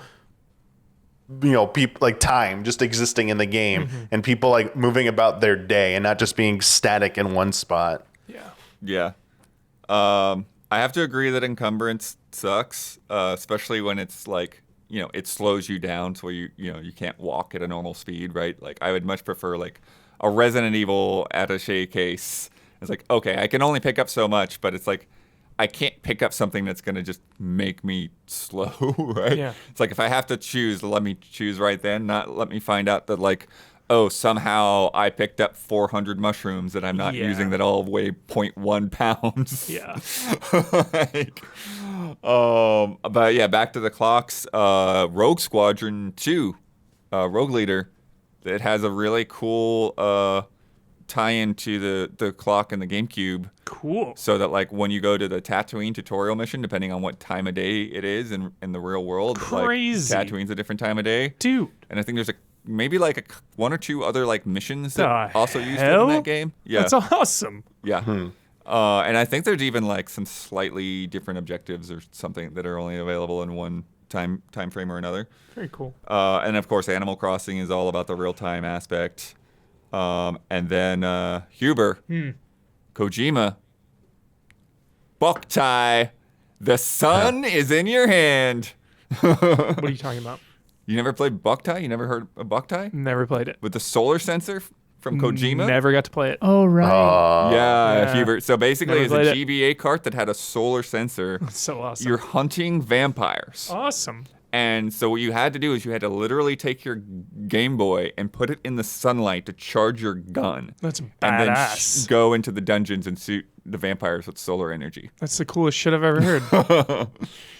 A Hideo Kojima game right there. Legendary. Yeah. What a legend. So I would love to see something like that, like with something like more modern, like Yeah. with the screen that actually works. Yeah. I just don't know how you would do it without cartridges, you know, because like you'd have to like, I don't know, get an attachment to your USB port Bring or your something. whole TV outside. You're just like, yo. But Funny. yeah. Yeah, and like I don't know, like what would a Steam Deck know what to do with that if you plugged in a random device? Have to install it. I wonder what wackadoo mechanics Death Stranding 2 is going to have. Yep. Hell yeah. Do you have anything else, Isla? Romance is good. I like mini games, like realistic card games and like mini games and stuff. Gotta have 'em. Obviously, you embellish a little because it's a video game, but you know, I love that kind of stuff. And favorite mechanic in games from real life would probably like eldritch horrors, like cosmic horrors. You know. Nice. From Otos. Yo. First time asking a question. Yo. So Astrobot looks fantastic, and it's cool to see a game like it gets so much love. That being said, does it not make you kind of sad that we couldn't get a game of this style and quality with 100% its own identity, instead of being a Funko Pop-esque IP mashup PlayStation commercial? To me, the references to games like Ape Escape, Parappa, Jumping Flash, and Eco showcase how much slimmer Sony's first-party offerings have gotten, especially after Japan's studio closed down. The game can look more like a funeral than a celebration at times. Sorry to sound so cynical, but the game is getting nothing but praise, so I thought a different perspective might be interesting. Should Ape Escape fans really be satisfied with one level when Sony seems to be pouring cash down the drain with their live service efforts? Heads up, quick spoiler warning. I'm jumping in here because answering this question, we got into a lot of Astrobot stuff, including some of the special stages and a lot of the VIP bots as well. So if you're wanting to avoid that for now, just FYI, that's in here. And we'll keep going.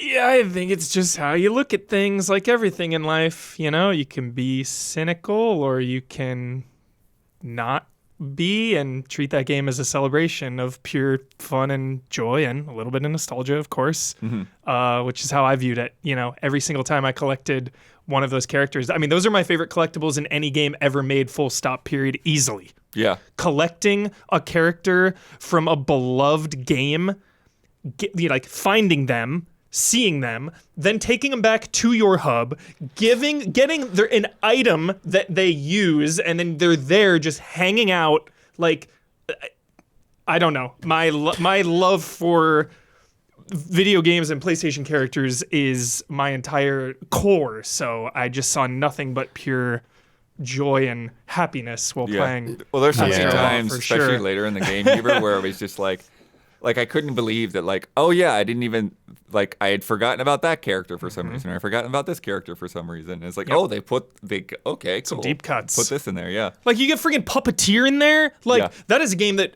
not a lot of people played and probably will never, ever see the light of day again. But here they are. Like, awesome. Yeah. So cool. Damiani?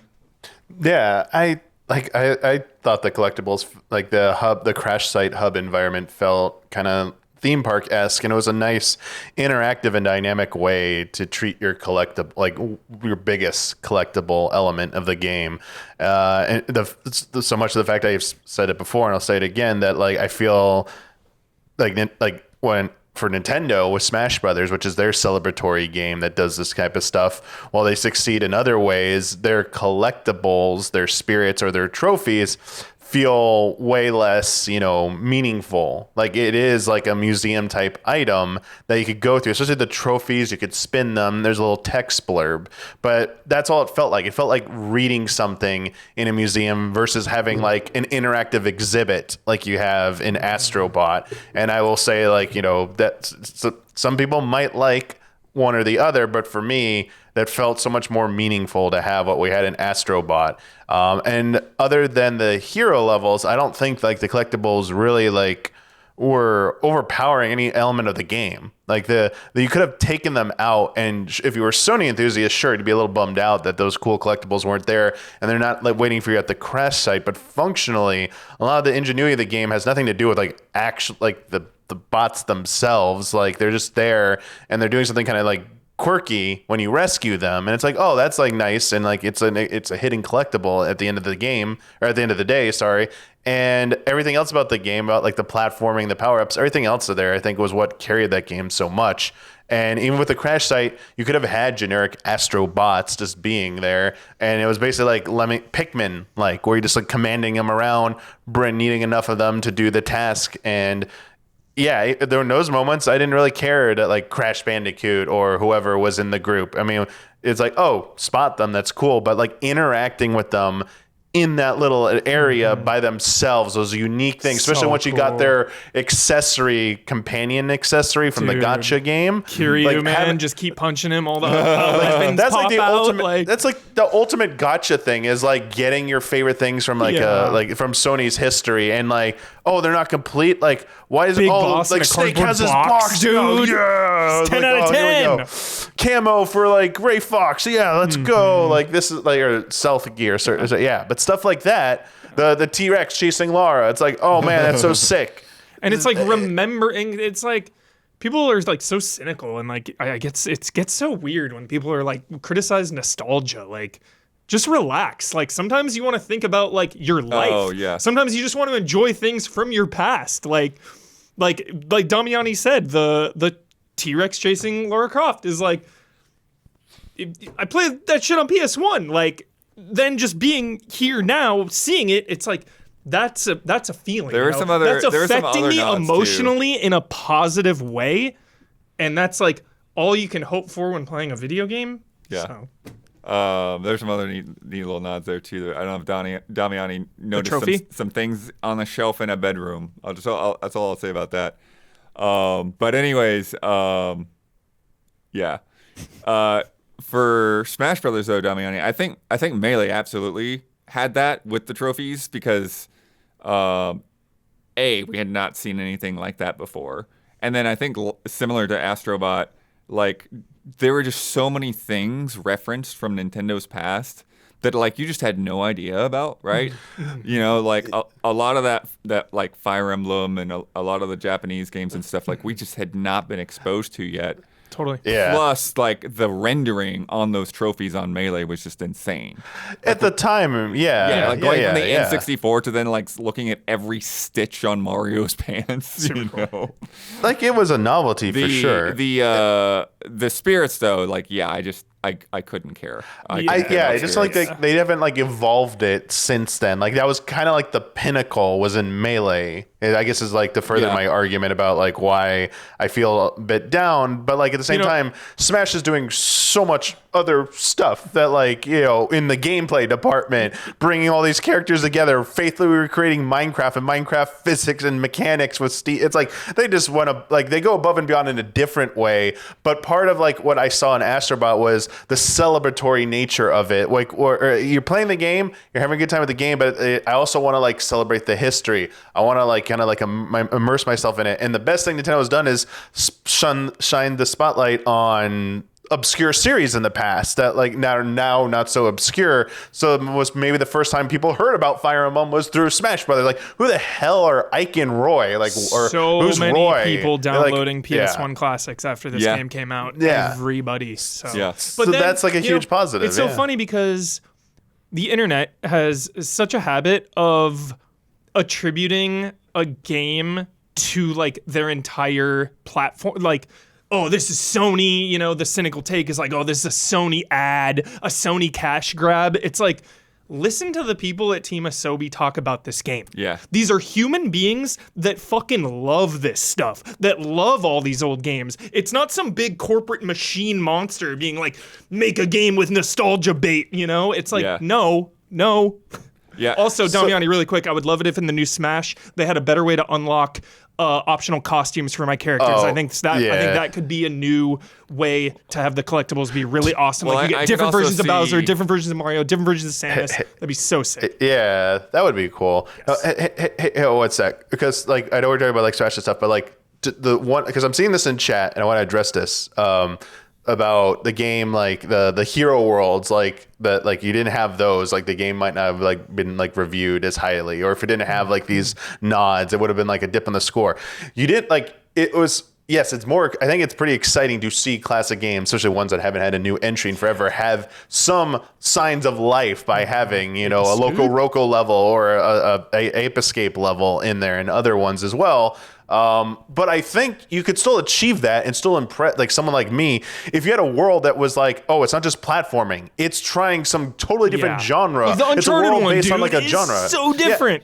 Like That's a spoiler warning. It's somewhere. Sorry, I was trying to like limit what I was saying about the specifics of Hero Worlds, but yes, like it's basically about a different gameplay hook.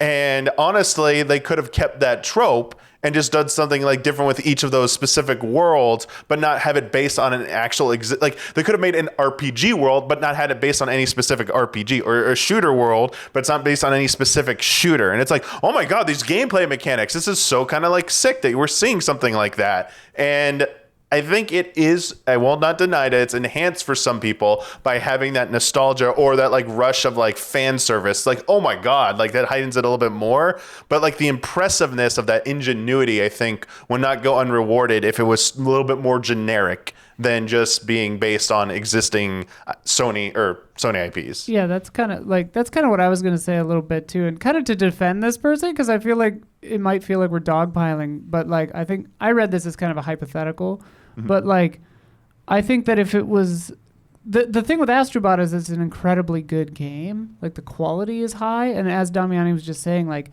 if they did all these ideas but it was its own IP, I think that it still would have risen above and people still would have recognized its quality and been like, yeah, this is an amazing game. Would it be cool to see that hypothetical? Like if Asobi makes a game that is its own IP after this and like it's just as good? Sure, yeah, that'd be great. Would it be cool to see not just Sony? I mean, like they branched out a little, but like I would love a world where it's basically like Who Framed Roger Rabbit, like levels of licensing miracles where they literally got like stuff from everybody in here. Like that would be the ultimate dream. Like Astrobot with like stuff from everybody. Like that would be nuts. Nintendo wouldn't play ball. Nintendo would never play ball. But like, can you imagine if they got like Xbox and Disney and Square in there? Like that'd be nuts. Yeah, apparently I Square mean, didn't play they ball. were still wondering what happened with Square. But I mean, like the thing is like, you know, just so it doesn't feel like we're dogpiling this commenter, like, I think your point is interesting, and it's like, yeah, I don't think that it, like, there are obviously people, like, I think Huber is angry at the people who are just, like, mad at this game for existing, you know, like the console warriors who are like, so this annoying. shit, you know, it's like, no, you're just mistaken. Like, it's, like, you can play shameless cash grabs that are very, very immediately, obviously a shameless cash grab, like with brand tie-ins, you know? This isn't that. Like Damiani was saying, it's a celebration.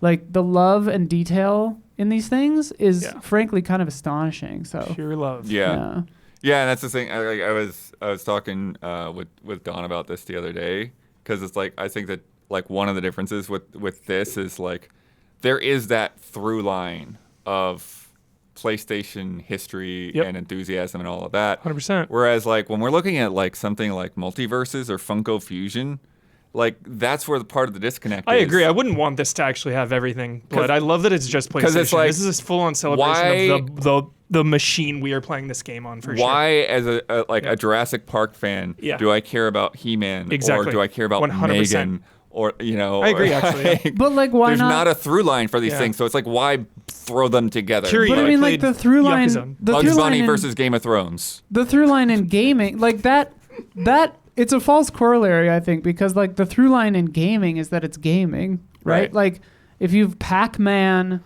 and Pong and then Mario and then, Pitfall, it's like you can have like a retro gaming world. Like they would theme it in a way that makes sense, You could have a retro gaming world and that the gameplay could reflect on that, but it would be a mixture of all these different things. Like there are any number of ways to do it. Like I think the mishmash without thought and like heart is what makes it feel disconnected. But like, there's a way to make it a celebration of video games, Huber, that I think Yeah. you would go crazy for. For sure. You said Disney, though. That scared me. I mean, whatever. I was just throwing out brands. Yeah. Kingdom Hearts, though, all over again, right? Yeah. But yeah, for Smash Brothers, Is Astro I gonna would- show I up in would Kingdom hope that Hearts they now? would, what's that? Is Astro going to show up in Kingdom Hearts now? Who No, knows? because Square didn't play ball. Or maybe they're waiting on a DLC.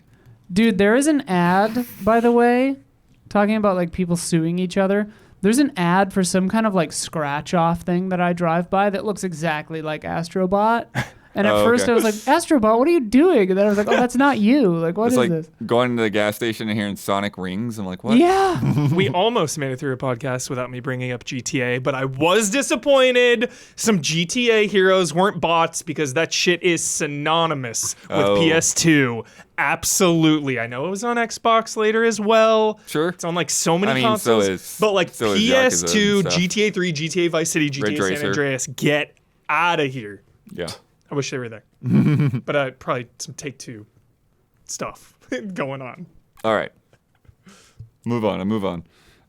From Will. I've said this before, but $500 for the original PS5 and about $100 plus for a 2 terabyte SSD. Some are already sitting with a $600 plus PS5. $780 sucks, but I get it. My question to the allies, what gaming item did you think was expensive but still purchased? And what was one that you talked yourself out of purchasing? It doesn't have to be recent, and let's not include entire PC builds. For me, I purchased the PSVR 2 bundle, and my wallet wasn't too happy. The purchase I talked myself out of was an OLED Steam Deck. Glad I did, because I just got an LCD model for under $350. Nice. I talked myself out of PSVR too. But I did get the Legend of Zelda OLED Switch. Okay. You needed a new Switch. I needed a new You did Switch. need a new Switch. I did need a new Switch. Absolutely. Yeah, my Switch was like pretty messed Yeah. up, so I needed it. Yeah. I did buy the Edge, which is, whatever. It's nice, but I didn't need it. And I talked myself out of the Quest 3 so far. Because I only So ever play far. VR for like 20 minutes at a time. And I'm Right. like, okay. I love that you said so far. Huber, in my life, so I've, good. I've realized that like generally, if I want something for long enough, the Quest VR, the Quest 3, I probably won't. Like, who knows? But like, I bought a one wheel the other day because it was like I've been looking at these for 2 years. Yeah. It's like I'm eventually just gonna buy one. Pull that Like, I trigger. might as well just get a pint S. I hurt myself, but Well, whatever. Now that freaking the Batman game is like Quest 3 exclusive, I'm like, I need to play this game. Yep. They're getting to be Quest 3 exclusive. Yeah. Which is getting a little rough. It Yeah. is. I mean, but we never use it. So the only time I ever use mine is if Sophia's like, let's play Beat Saber. And then I'm like, yeah, okay. Nice. Like, I don't, yeah. It's like the Wii Sports, huh? Yeah, it literally is a Wii Sports machine, basically. it's the Beat Saber machine. And then, like, because I really want to play through, like, 7th Guest VR or whatever on there, but, like, my forehead starts to hurt after, like, Yeah. 35 minutes. I just can't do it. Yeah. Yeah, I get neck pain if I go for more than half an hour at a time.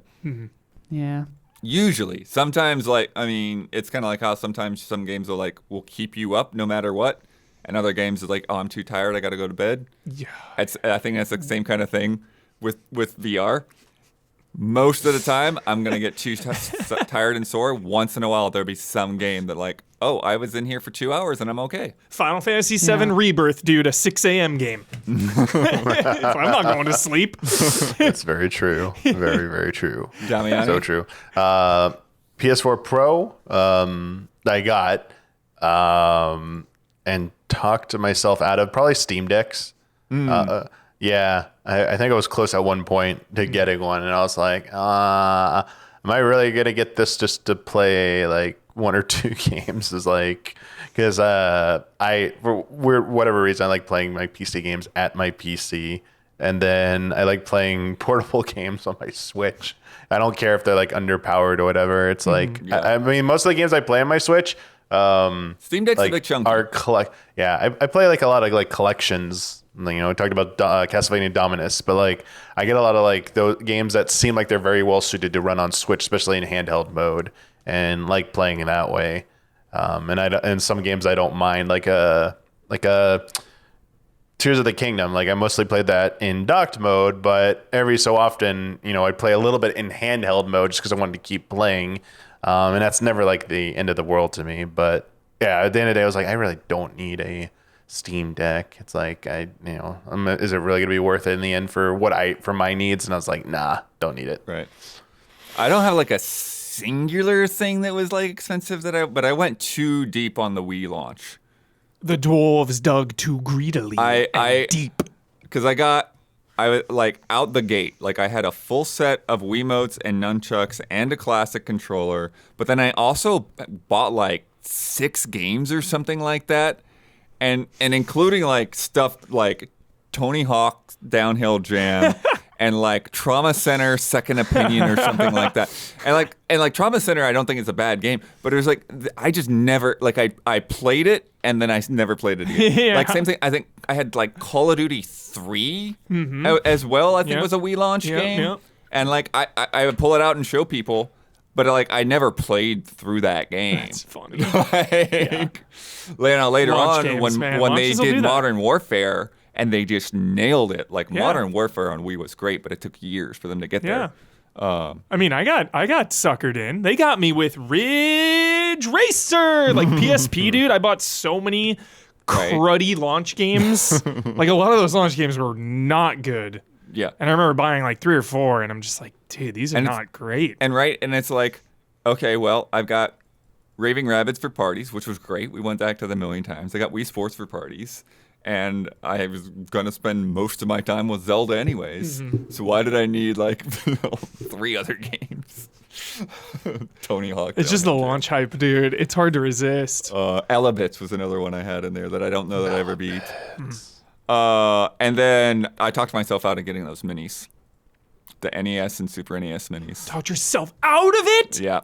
I was like, you know what? I've got a lot of these already in Virtual Console and all these other forms. Dude, like as someone who bought those, yeah. We plugged them in like 3 times and then they just gather dust, man. Exactly. Like, you made the right call. You're right. You're right. I've barely busted them out. You're right. All right. You're right. Damiani's used them for production. That's a work. Yeah, when you were lucky enough to secure a European version. Yeah. Someone sent me the European NES one. I'm so hyped about it. Oh, nice. I busted them out a couple times here and there, but not. Yeah, they collect a lot of dust. Dude, I may or may not have a European PS5 that can play Bloodborne at 60 frames per second right now. Nice. Pretty Nice. nuts. They're just gonna remake that game. They're not gonna like, remaster dude, it, huh? There's just gonna be a full remake. I Just know it. take the work that the community has done I and know. put it out as a patch. I know. God. Would you rather have, Isla, theoretically, would you rather have a patch for Bloodborne? Let's say it's one of those $10 ones. How about that? It's for $10, Bloodborne patch, or a remake from why am I blanking? Point? Oh, Blue Point. Blue Point. I was gonna I say don't think we Bluebird. need a Blue Point remake. Would for you like that. a Blue Point full remake of Bloodborne or a $10 patch on the original? I mean, I wouldn't say no to a Blue Point remaster, but like all I've ever wanted was a 60 frames per second patch Yes, for yes, PS5. Like, that's yes. all I have ever wanted for know. Bloodborne. Like, I'm not asking for much, Sony. I know. Paying $10 for that seems weird, but I would do it. Yeah. Like, whatever. Like, I guess if you own it already and it was free, but if you bought it, Yeah. I don't know. Whatever. Because they're going to do Horizon's going to be like $60-$70 probably. Oh, that's 70 for sure. Yeah. Yeah. They're gonna do That this. Darksiders 2 though, they said that that's a free upgrade Oh, if you have the definitive edition. thank you. Yeah. Nice. We love free upgrades. Nice. All right, it's time for bets. This week's bet: Aura History Untold is out next Tuesday. That's like another little city builder, civilization builder kind of thing. I'm going to go through the top 10 English reviews on OpenCritic, and I want to know which series will be referenced more. Will it be Civilization, or will it be the Age of Empires / Age of Mythology series? Ben Hansen is an enthusiast Oh yeah. for Age of Mythology. Yes. He Yeah. loves I thought it. they covered that. Yep. Yeah. So everyone's gonna bet on which one, and then how many times it will be referenced. Damiani, Pompous Cocker Spaniel. All right. I'm going with Civ, and I'm going with 6. Civilization 6, which is actually the game that is out right now. Huber, Stealthy Centipede. I'm also saying Civilization, but I'm saying 3. 3. Just 3. That's a risky bet. I That's know. covered that low. I know. I needed to be risky today for these bets. People are gaining ground. Isla, Wet Hummingbird. I almost said 7 for just because I'm looking forward to Civ 7, but I said Civ 9. Civ 9. Dawn, My hope is Well- that there are just not a lot of reviews. Fashionable Manatee. Civ 5. Civ Civ 5. Civ 5. So I've got age locked up. Any age is going to go Damn to it. me. Damn it. I was afraid Age of this. 8. Age 8. Any He age. saw us. He saw us writing it. Yeah, he knew. I did not see you. He knew. He's like, oh, they're all writing Civ. I'll just take it. I saw, like, the reason I went, because, like, yes, they also own, like, Microsoft owns Age, whatever, but, like, today I saw an article talking about Aura and Civ. Oh, Right. shit. Like, today. Are you serious? Yeah. It's so Civ. I'm not sure I understand. They're like, it looks like Civ, but it doesn't have hexes. And Yeah. it's like, yeah. Yeah. I was forced to bet against this game because I had to counterpick something. And I was just like, maybe it'll have glitches when it comes out. Like, it felt bad, dude. Right. In my fantasy league, I did not want to pick anything for a counterpick. Last week's bet. That Dead Rising Deluxe remaster out today. Last week I asked the panel It's really good. how many likes there would be on the tweet that announces that Dead Rising Deluxe remaster is out now. Damiani bet 2,000. Huber bet 3.7 thousand.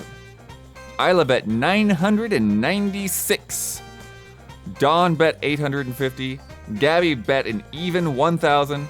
And I bet 788. This is going down as my worst bet. I ever. checked that right before this podcast started. The answer?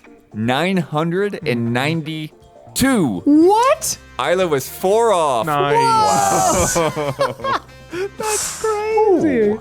Dang. That counts as a bullseye. I know bullseye is like right on the money, but come on. That's Well, the pretty much a bullseye is bullseye. kind of yeah. within yeah. a little. Yeah. Yeah. That's a bullseye. There's a more perfect than a bullseye, yeah, right?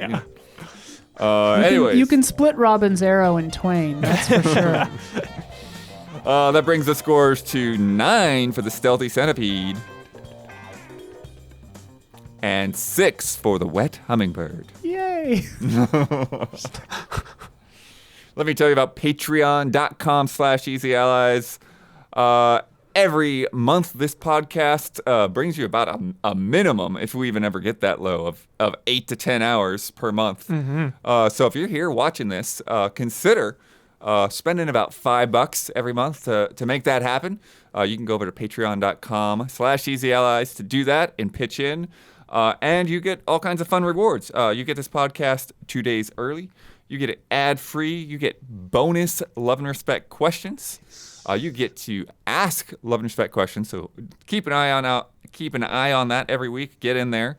And you also get in our Discord where you can share food pictures, talk about the news right when it happens, and vote on top 10s, do all that good stuff. Then our higher tiers are our producer tiers, and our platinum producers get a shout out on this podcast each and every week. This month's shout outs go to Jabawabs and El Thanis. Shout out. Shout out. This morning, my Dragon Age Mega Preview Yeah, it did. went up just about almost 45 minutes long with Hubert and Gabby here. Universally beloved previews. Yeah. Everyone's hyped on this. Yeah, there's just a couple of people that were not as high, but yeah, a lot of people that I've talked to really digging it, and really hyped on this game, really hyped on that hair. Sick. Get in there and listen to everything. I've broken up the preview into timestamps and stuff too, so you can jump around to different topics if you don't want to catch the whole thing. And then I also did an interview with the game director and the producer, and you can get that on the Easy Allies podcast feed, or you can get it for free on Patreon. There's a post there. And if you listen to this later and you can't find it, just look for the interview tag. That'll pop up. Damiani, we didn't touch on it today because you are going to be doing a solo queue on all these Switch 2 rumors. That's right. Sunday, I'm going to be joined by Stealth, 12 p.m. Pacific time. What did you say, 11 p.m. Pacific?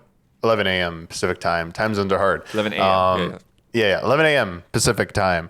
We'll go over the two biggest rumor reports. The one that seems pretty legit. The other one is kind of wild. Dual screens apparently.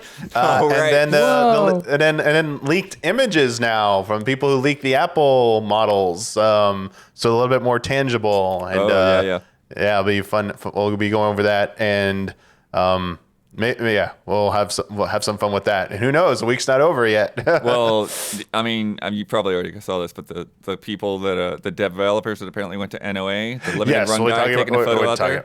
Yep, we'll be talking about that as well. So all signs point to maybe it's happening, but Mario Kart 8 Deluxe still isn't falling off the charts yet.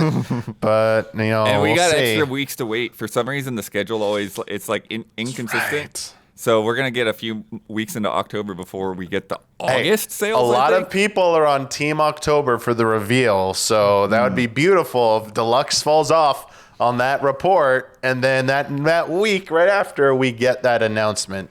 So I don't know here's why hoping. I just realized, Damiani, but the two biggest games of all time both have driving. Mm-hmm. GTA and Mario Kart. There you go. Driving is the way. Put driving in There your you game. go. Yeah. Game's got to have driving. Now, are they bigger than Tetris? All versions of Tetris? No, And what would Tetris be like? that's just forever Tetris coming with out. cars, dude. Let's go. Tetris with Let's rotate our cars. Thinking about that could work. Just have a car to you just have to keep glomming on more stuff, but keep driving it. Yeah. We also did a full playthrough last Friday, the 13th, of the casting of Frank Stone. Dude, I love this game. Check it out. We got a highlight reel. Check that out. Mm-hmm. And coming soon, that Until Dawn remake. Talking about all these Sony remakes. Yeah, we got another playthrough coming up. Isla, Hi. you won that bet, so you get to shout out anything or anyone on your mind this week. You get the final word, and you get to sign off with a trademark sign off. Shout out to my beautiful wife. She's on my mind. Yeah. No, if you didn't know, we spun off Reaction Shots into its own Patreon, and we're going to talk about cameos this week. So check us out at patreon.com/reactionshots. See Strange Darling. I loved that recently. Final word, play UFO 50, dude. It's so good. I haven't been this jazzed about a game in a minute. I am loving it. Loving every second of it. Good night and good game.